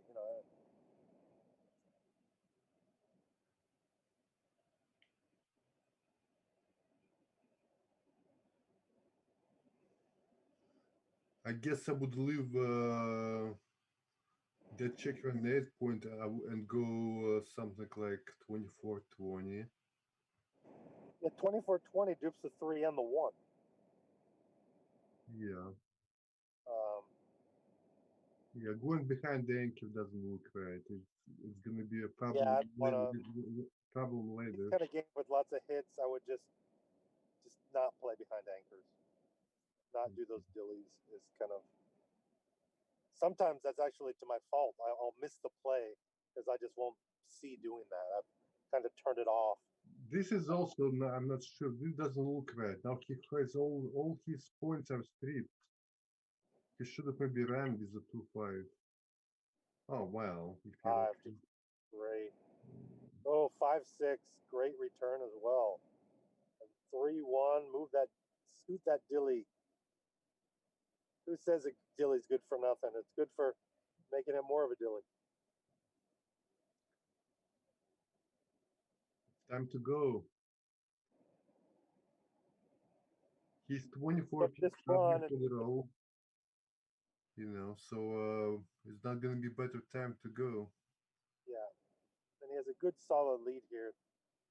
31 pips here after roll. Three's duped. You got to go now.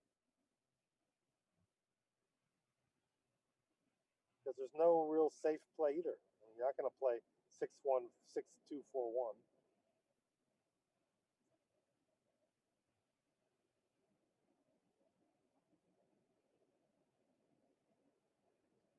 So Michael will hit. Yeah, he should hit.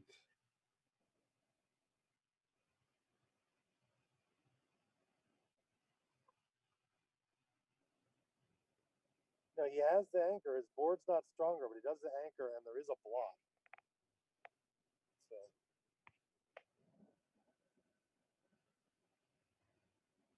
guess he's thinking about the 2. Oh, he's going for the big This two looks pretty, but I'm not sure.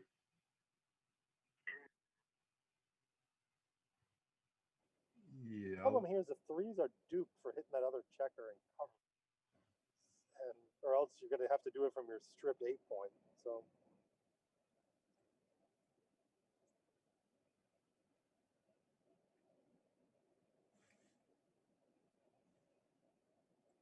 3-1. Tough play. Yeah, there's nothing else here. Keep the 3s duped. Not move that back one. What you gonna do instead? Play 6-2? I never play 6-2. I could play 4-1, 3-2.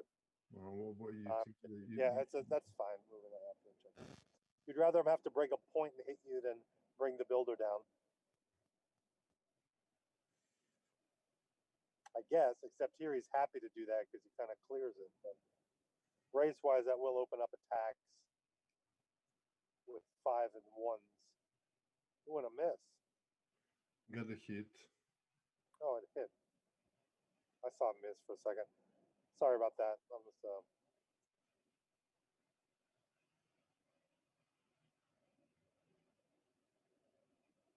Yep, good play.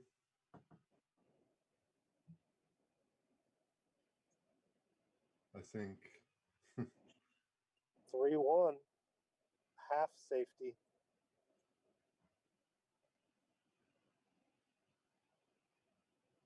I don't know. What about now? Party time? How about Double tiger? this play? Yeah. Yeah, you're still ahead in the race. Maybe you don't have to go that desperate. The fives are duped. Oh, and it doesn't always clear or hit. It doesn't always clear all the time, yeah? Yeah.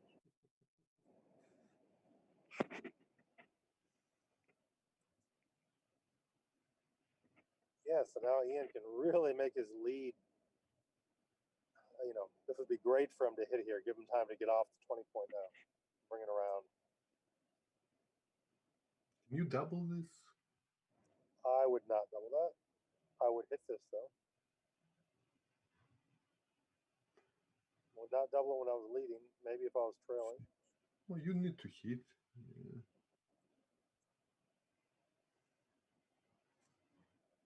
That's why you doubled before. Yeah. Well, that was already a dance. So you can just play on from here, I think. Oh, you may not cover it. I don't know. Yeah, you may not cover, but you got a lot of covers there. 1s, 5s, and the 8s with 6-2, double 4s, and double 2s. 2-4. Now I double. Now you can play on. How about playing on? Have a 5-point board and you're gonna hit with 4s and 2s and 8s. That's a lot of numbers. Plus you can run out with double 5s, stuff like that. Switch with double 1s, double 3s. These guys are. I need to tell Double people, fours. wait. Tell Ian and Michael, wait when there's a cube action so we can ponder upon it and ask everyone what they think. Been a lot of fast cube actions here.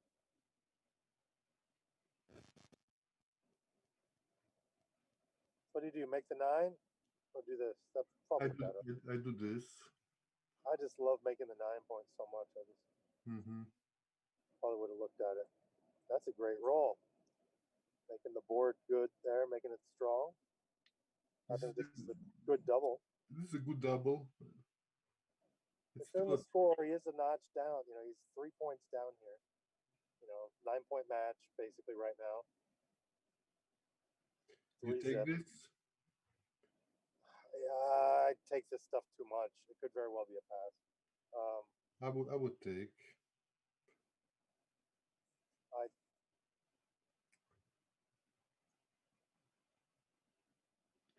tend to like taking those, but oh, that makes the board. Ooh, 6-1 hits off the edge. Correct? He should have off the edge, right? Maybe not. Maybe I'm just wrong again. I'm just so used to hitting off the edge. Yeah. That's Ian's game plan to win. Is Yeah, I would hit.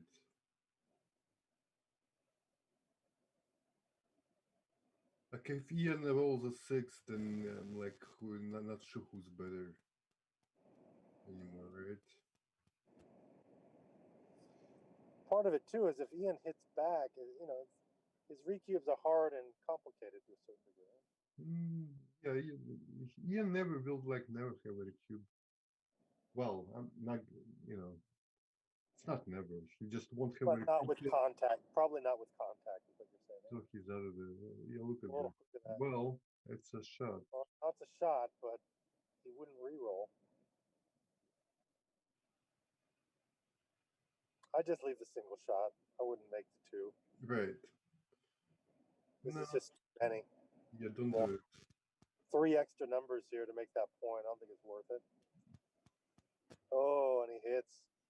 Great comeback. Great answer by Michael. So yeah, continue. Do the trees. All we can do, and plus it. And the 3 6 is duped too. 3 6 stops. Yes. Dupes 3 6.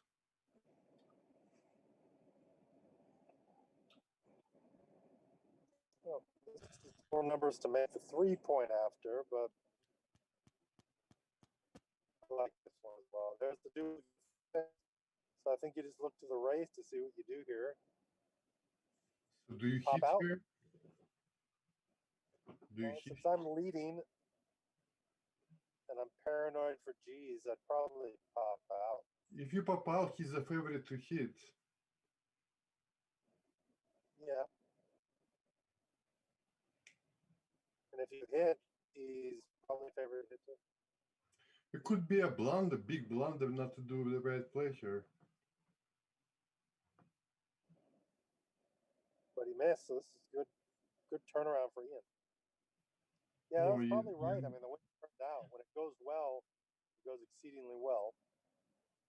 I probably would have turned to the score to make my decision, and since Ian was leading, I probably would have done the more passive play. If I was behind, I definitely would have done the hit play. Oh, and a no hit here. That was the worst entry number.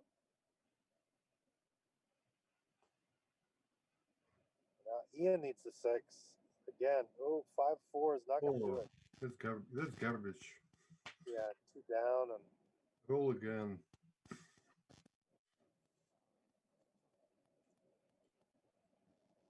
there's still G chances here. In the previous roll, he had a 5-4. I don't think he played it right. No, I would not do this. He could have left his bar He just slotted, picked up- right? I don't remember. Sorry.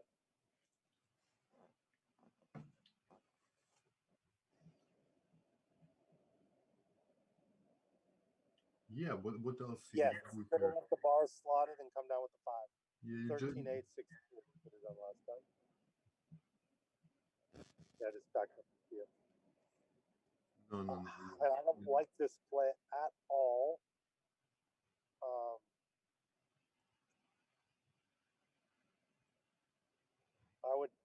double hit here.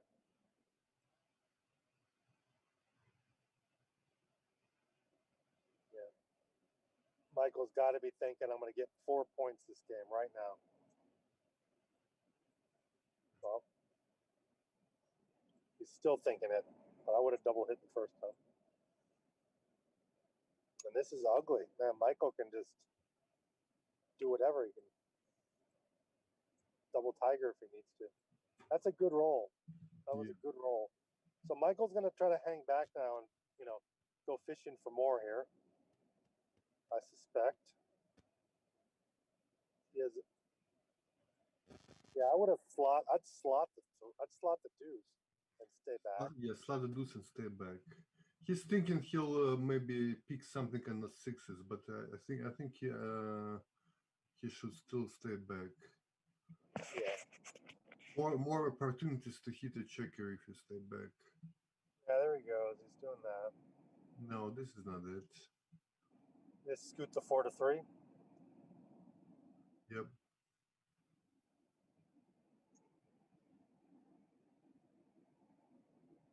No hit. I know the hit could buy you time. Buy me time to do what? This was great. Look at that. Ian's happy now. Oh, No, don't do it. Don't do it. I don't know. He worked.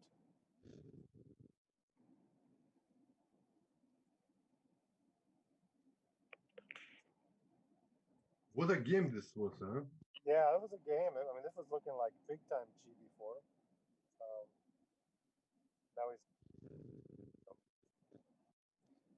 Now he's alive in the race. There's always a plan B, huh? Well, you got to jump out with 2, so there's the first 2. Well, yeah, he'll figure it out. Yeah, there you go. I like this. 2-1. 4-2. Subpar. Still chances here. Okay, this didn't hurt, I guess. Okay, so it looks like this is going to be 5-4 now. 6 away, 7 away. 6 away, 7 away should be 57. No, 6 away, 7 away. It should be around 57. Around that. Yeah.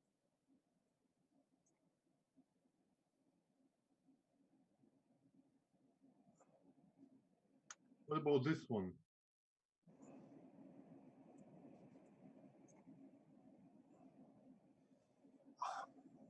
That could be right. I'm a sucker to bring another checker down to my 8 point though a lot of times.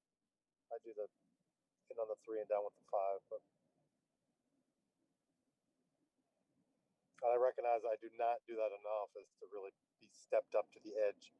So here I would play to the 13 and to 21, duplicate the 4s.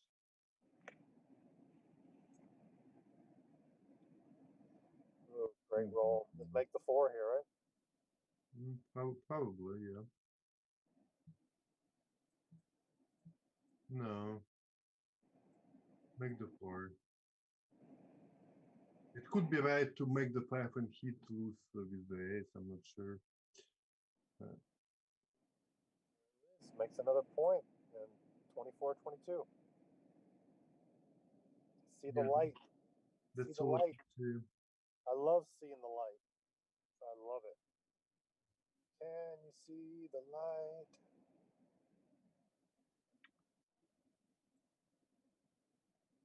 Ooh, I love the 6-4 hit, the double 6, double 5.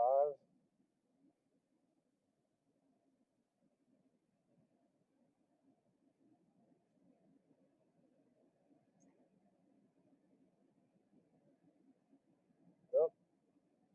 6-4 is going to hit either way. What do you think? Do you jump out? Yeah.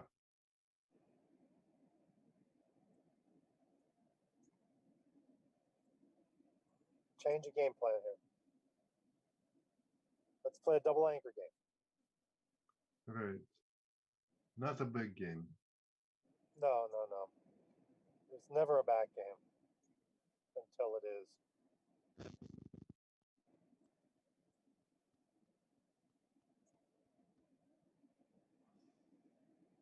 Rolling, rolling, rolling. Just roll it forward. Oh, now it's interesting. There you go.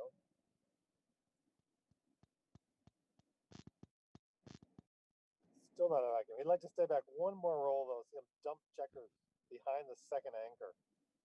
That's what he really wants. Ian really wants to see here. I don't know if I'd go yet. I would just make my board.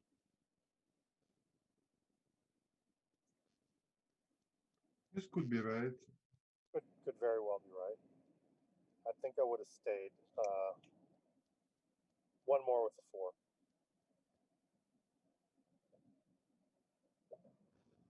Just gives him too many little numbers, but this is not one of them. So he would have to go anyway. So No, make the deuce point.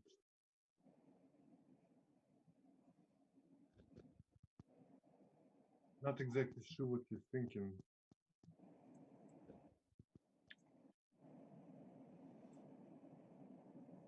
Yep. so the cube's still in the middle here.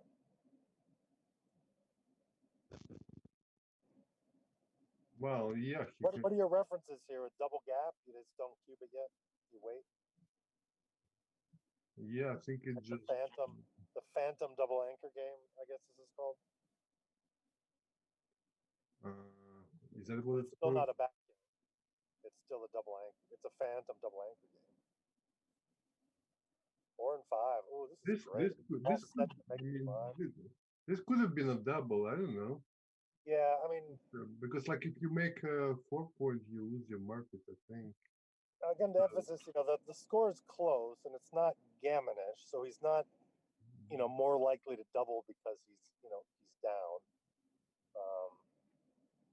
But now it's less so. Now he has more ways to checkers. So. Yeah, now it's like nowhere near a double. Yeah. Look at this. Now he stays another round. What's going on here. Great roll. Beautiful roll. Great for Michael. Now we should see a cube now, for sure. So and I don't know. Can he take this? This is 13 pips down.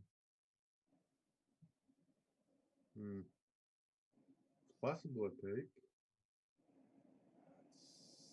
13.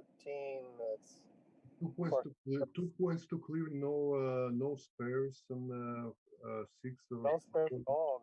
Not leaving numbers now. A couple chickens are wasted already. There are no gammons here. So what shot? 6-4 is a shot. 6-3. I think it's a probably a take. No, 6-3 you can move there. You can do 6-3.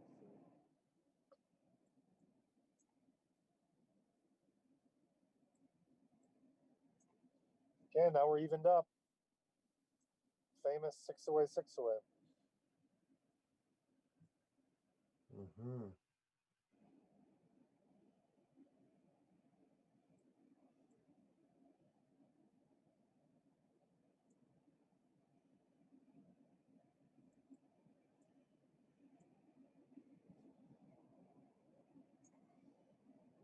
Oh, great roll. Nice. 3, 6. Bring that down. Put a hump on the draft's back there.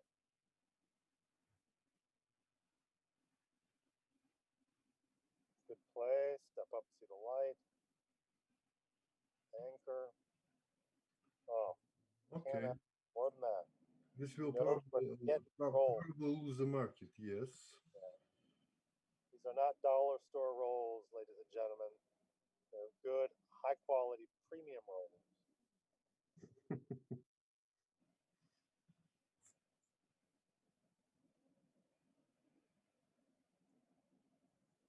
Okay. 5 away, 6 away. So now it's Ian says comfort break. okay. Comfort break, that's me. So now it's around 57 again, 57.43. If you're playing yourself. Yep.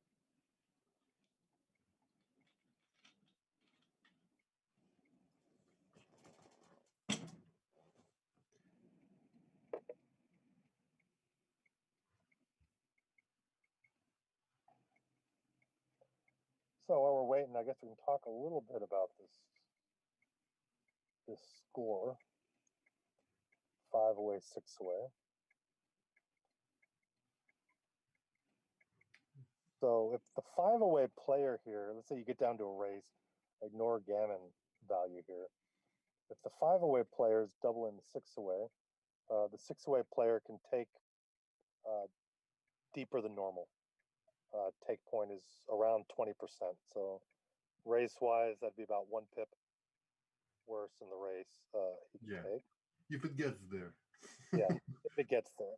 But If the other way it goes around, it's actually the opposite. The way it doubles the 5 away, he has to probably be a bit better than normal to take.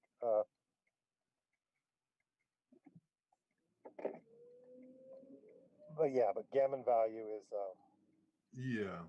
quite juicy for both sides here. Yeah, there is a odd and even effect, like how many points you need to go. Yes, yeah.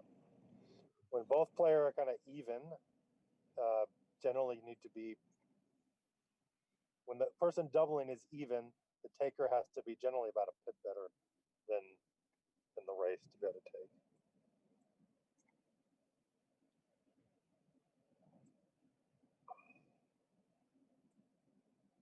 Yeah, I just leave them in like this. Play no bloods. Okay. Yeah, I like 8 point here better. There we go. Uh-huh.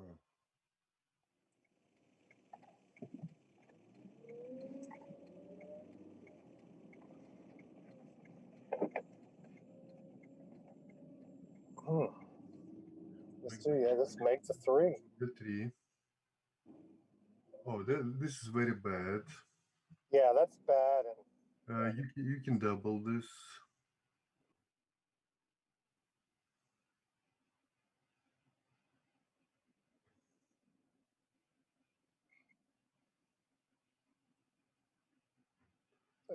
No, play down, play down, play down. Yeah, this is too rigid. Not leading by a lot here. He wants to threaten him out. There's a blood on the other side. If he hits him, he'll hit back, probably, yeah? Michael just cannot make that point, huh? Yeah. I think you definitely need to cube now. Yeah.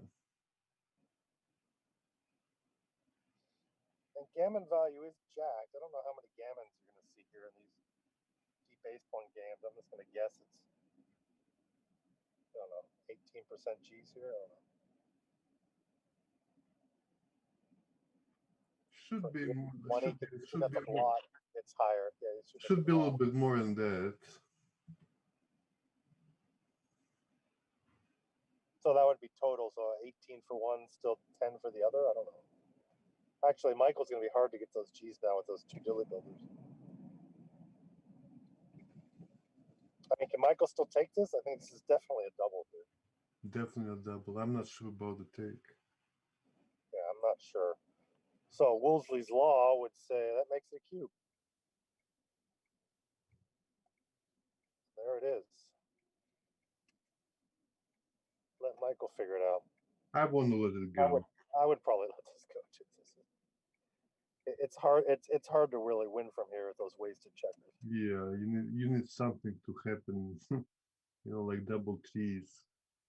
Or Ian roll something like double fives right away, you know. Yep.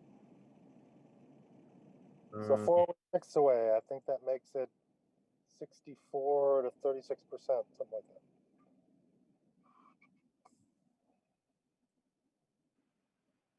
This is one way to play it. Other way is to play to 21 and 9. 21 and 9 is always better than 20 and 10. And Ian, I'm pretty sure Ian knows that. Yeah, it would have gotten away from that play there. Outfield hit.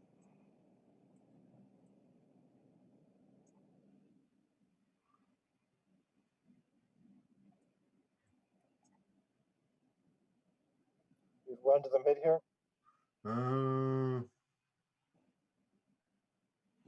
Well, no, I don't run. Well, maybe I do. Race is close. Yes, so maybe I do. Yeah, I think that's right. And here, this or two down, maybe. Hmm. Point on him. Now Ian wants to run. Wants to get out. Ooh, and the backdoor hit. Boom. Ooh, easy cube now. He just danced. Too good, maybe? With one on the bar, I would have cubed it. Maybe. I mean, maybe it's too good, but with 8 in the zone, only 1 up, I don't know. But he didn't have any checkers back. So, 3-point board versus 0-point board. Yeah, I mean, if he played on, it was probably definitely too good. And Ian was definitely passing, so there was no gain in not cubing. I mean, there's no gain in cubing. You can double small on double two goods because the person going to take sometimes, but Ian was not going to be taken there. So.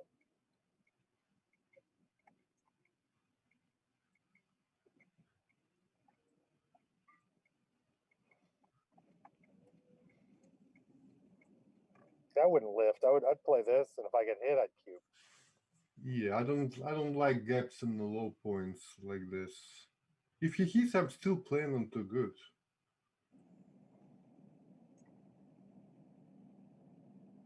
Okay. There is always a roll. Nope, that's not it. Okay, so we're going to even this up. Maybe our 4-away. Unless Ian can do something about it with some big rolls here.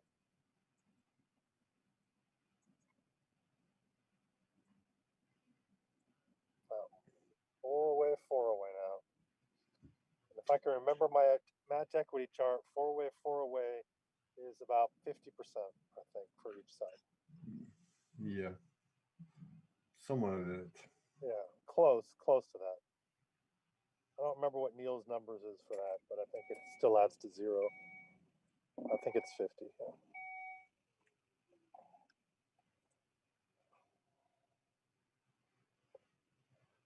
So this is fun. Gamut values are juiced now. Gamut values are juiced. Yeah, I didn't like his 6 here. He should have went up and played down. Got bar point. Got mutual holding game. Ooh, and now you just got to run. Okay. So a lot of people don't know. We get another double fives. Whoa, double fives for everybody. You get a double fives. You get a double five.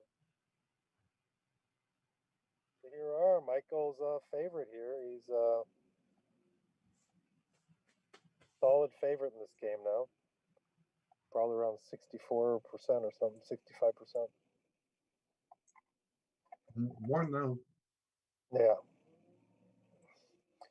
Now, quiz. I think you know this answer, but the take point here. Now it's a race. We were talking gammon values before, but now it's not gammon. So what's the take point here?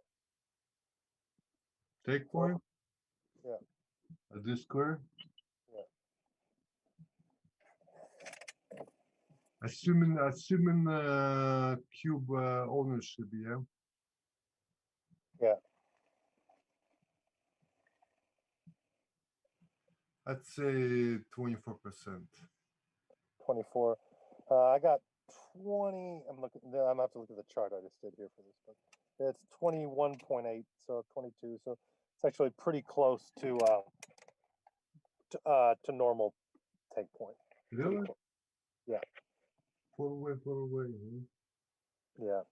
I often got confused with the 2-away 4-away.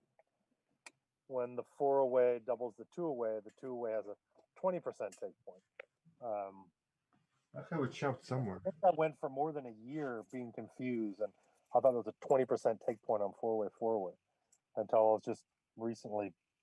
I have 22.4. My chart says. Well, I'll send you a position where you can do it in a standard race with 21.8 because I've calibrated these numbers and I've set up a long race and I just did this recently. Oh, I guess they're taking a break here or thinking about the cube. Well, he's thinking Well, I about guess the thinking cube. about the cube, yeah. So it's Football. 9, so it's a double. This is a double. Yeah. It's a clear double here. And it's a clear take. Now, Ian just needs to really even this out. I mean, the recube now, it's a juicy 33% take point. So he just needs to get a lead and he can cube. Doesn't have to be big. Yeah, he should have a lead enough for Michael to take it, yeah? Yeah. Make sure you don't dwell too good. You want him to take it. Well, exactly.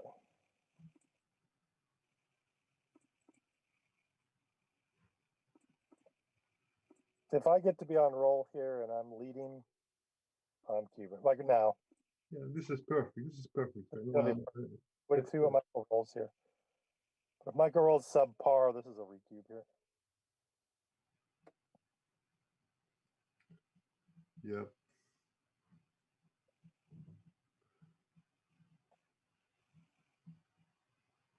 Oh, Michael did roll. Michael rolled the 5-3. So Right. this is roll. It just happened really fast. Yeah, So I would definitely recube this. right. And it's probably I mean, what is this? Is he going to take? No, it's a pass. No, it's down too much. Doesn't have 33%.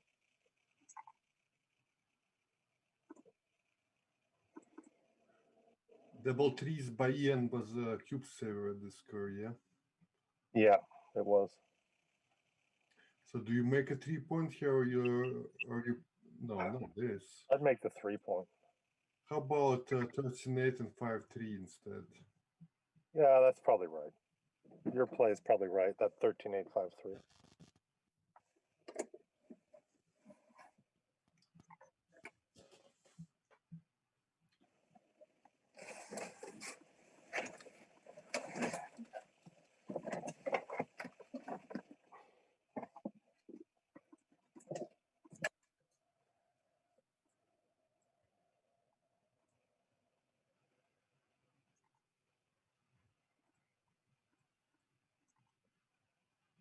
Oh, Too many doubles. yeah. So this with low gammons, this is kind of still this is an easy take for Ian here. Yeah. Easy take two-way, four-way because it's not gammonish. So your nominal take point when it's not gammonish is 20% here for the, So I don't think it's a double. What do you think? I would double this. No, I mean, that's not my question, though. Well, think about it this way. Normally, it's a 20% take point. It's not a double, but he does get like 2% gammons or something. Those are juiced to 1, so they're worth more than before. There's no recube value. So, I'd probably double that, actually. But maybe he thinks if he gets a little get better, he can induce a pass when it's not. So we'll see. And you have to double this. Yeah, this is comfortable. But because you're more stripped, that's what I'm saying. I don't know if it's actually this is much better than the other one. And you're up 2 more pips, Well, but you have another checker behind the anchor. So that's the race lead is bigger. That's why I want to double this, but not that. yeah, but you have less numbers to make the bar now. Those other numbers before I'm not trying to make points. Yeah. So I'm guessing 5-1 probably. I mean 6-1. So one thing I predict is you're not going to see Ian leaving the anchor really fast here. He's going to get those checkers around first.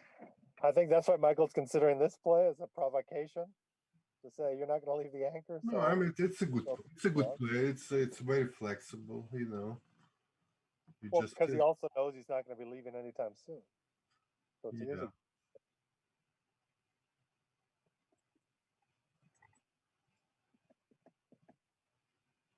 So what do you do? 3 in and make another point? I'd probably do. This didn't look right actually. I like 8 to 5 yeah. and probably 2 to 1. 2 to 1 is probably better than 3 to 2. Yeah, I like this. I like this.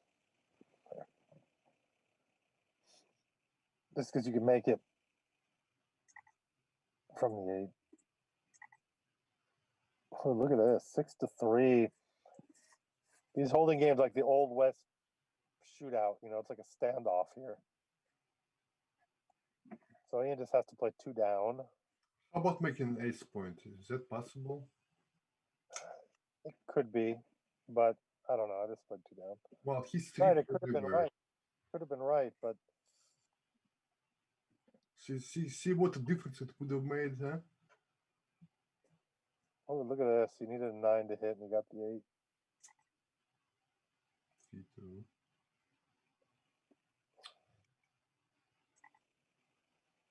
Here's a 9. I'll wait around for one more roll.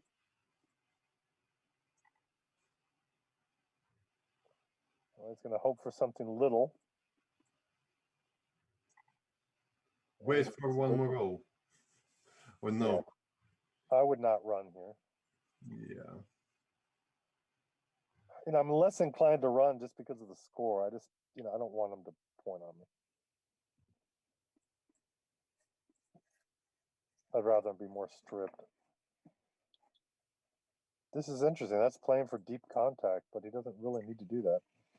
Oh, now he just runs with both. He said, I'm not going to wait around for a shot at all.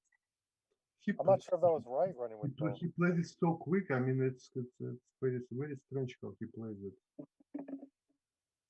There's something to think about, right? Are you running? Are you staying?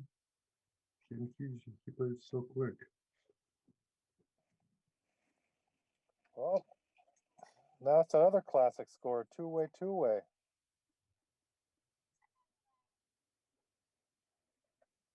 And I believe, and that secret I let you guys in on before, it's about 50-50.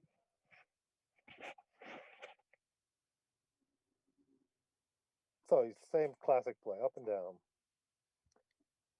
So I imagine this is always kind of the game of chicken. When does someone double? When don't they? Mm-hmm. I imagine the scene from Footloose with like the 2 tractors going after each other and one person finally doubles or not. So I think this is a double now. He should double this. Yeah, he should double. But did he play 6-1 correctly? I didn't think about it.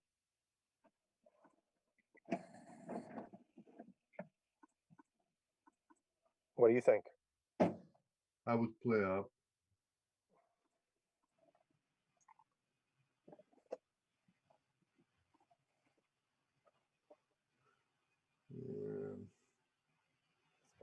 Hey, good match. These guys are giving us a good tight match the whole time.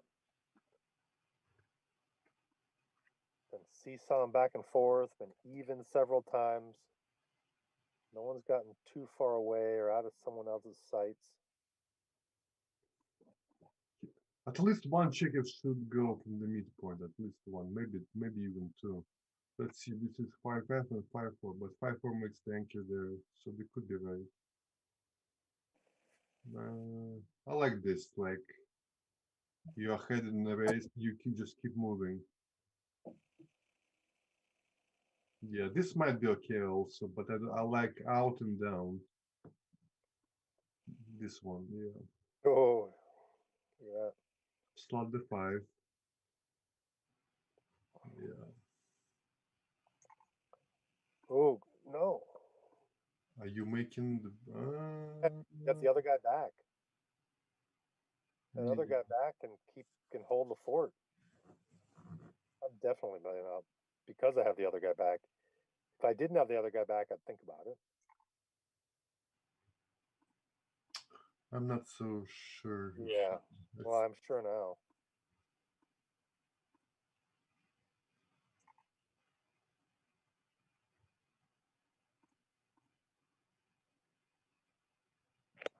You have to have a lot of time into playing an ace-point game.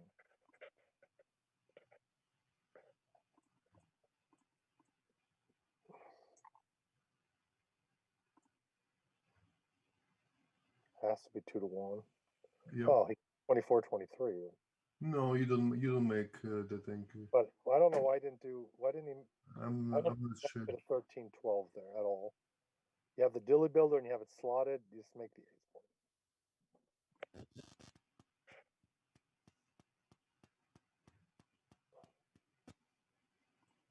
I mean, maybe if you had all your other board filled out, you could say you don't want to make the ace point. They hit him, have him come in somewhere else. But you have a 3-point board only. I think you need to make it.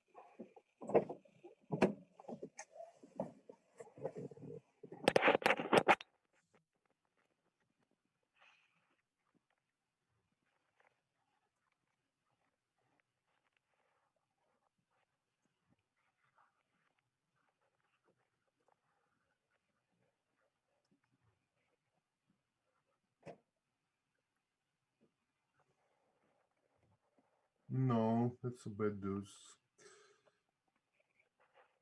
I think you want to wait for the ace to make it from, keep the checker. Okay. Game is over, basically. Yeah.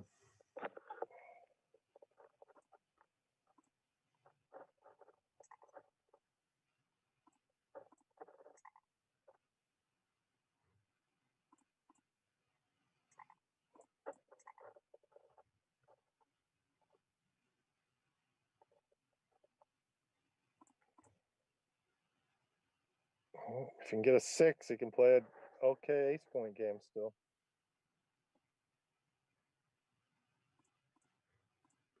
Very difficult to win from here. Yeah. Even if you roll a 6. I agree that it's very difficult.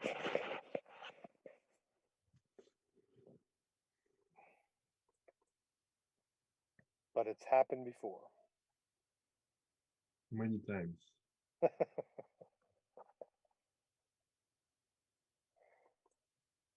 How often do you win from here? He's saying, I'll just bust. I want you to bust. He said, Michael's saying, I know you can win from here. I want to see you win with the 3-point board. Yeah, he's already busted. Yeah. It's probably very close because he doesn't usually lose from here anyway. Up, back to the floor. 4-point board. Okay. No.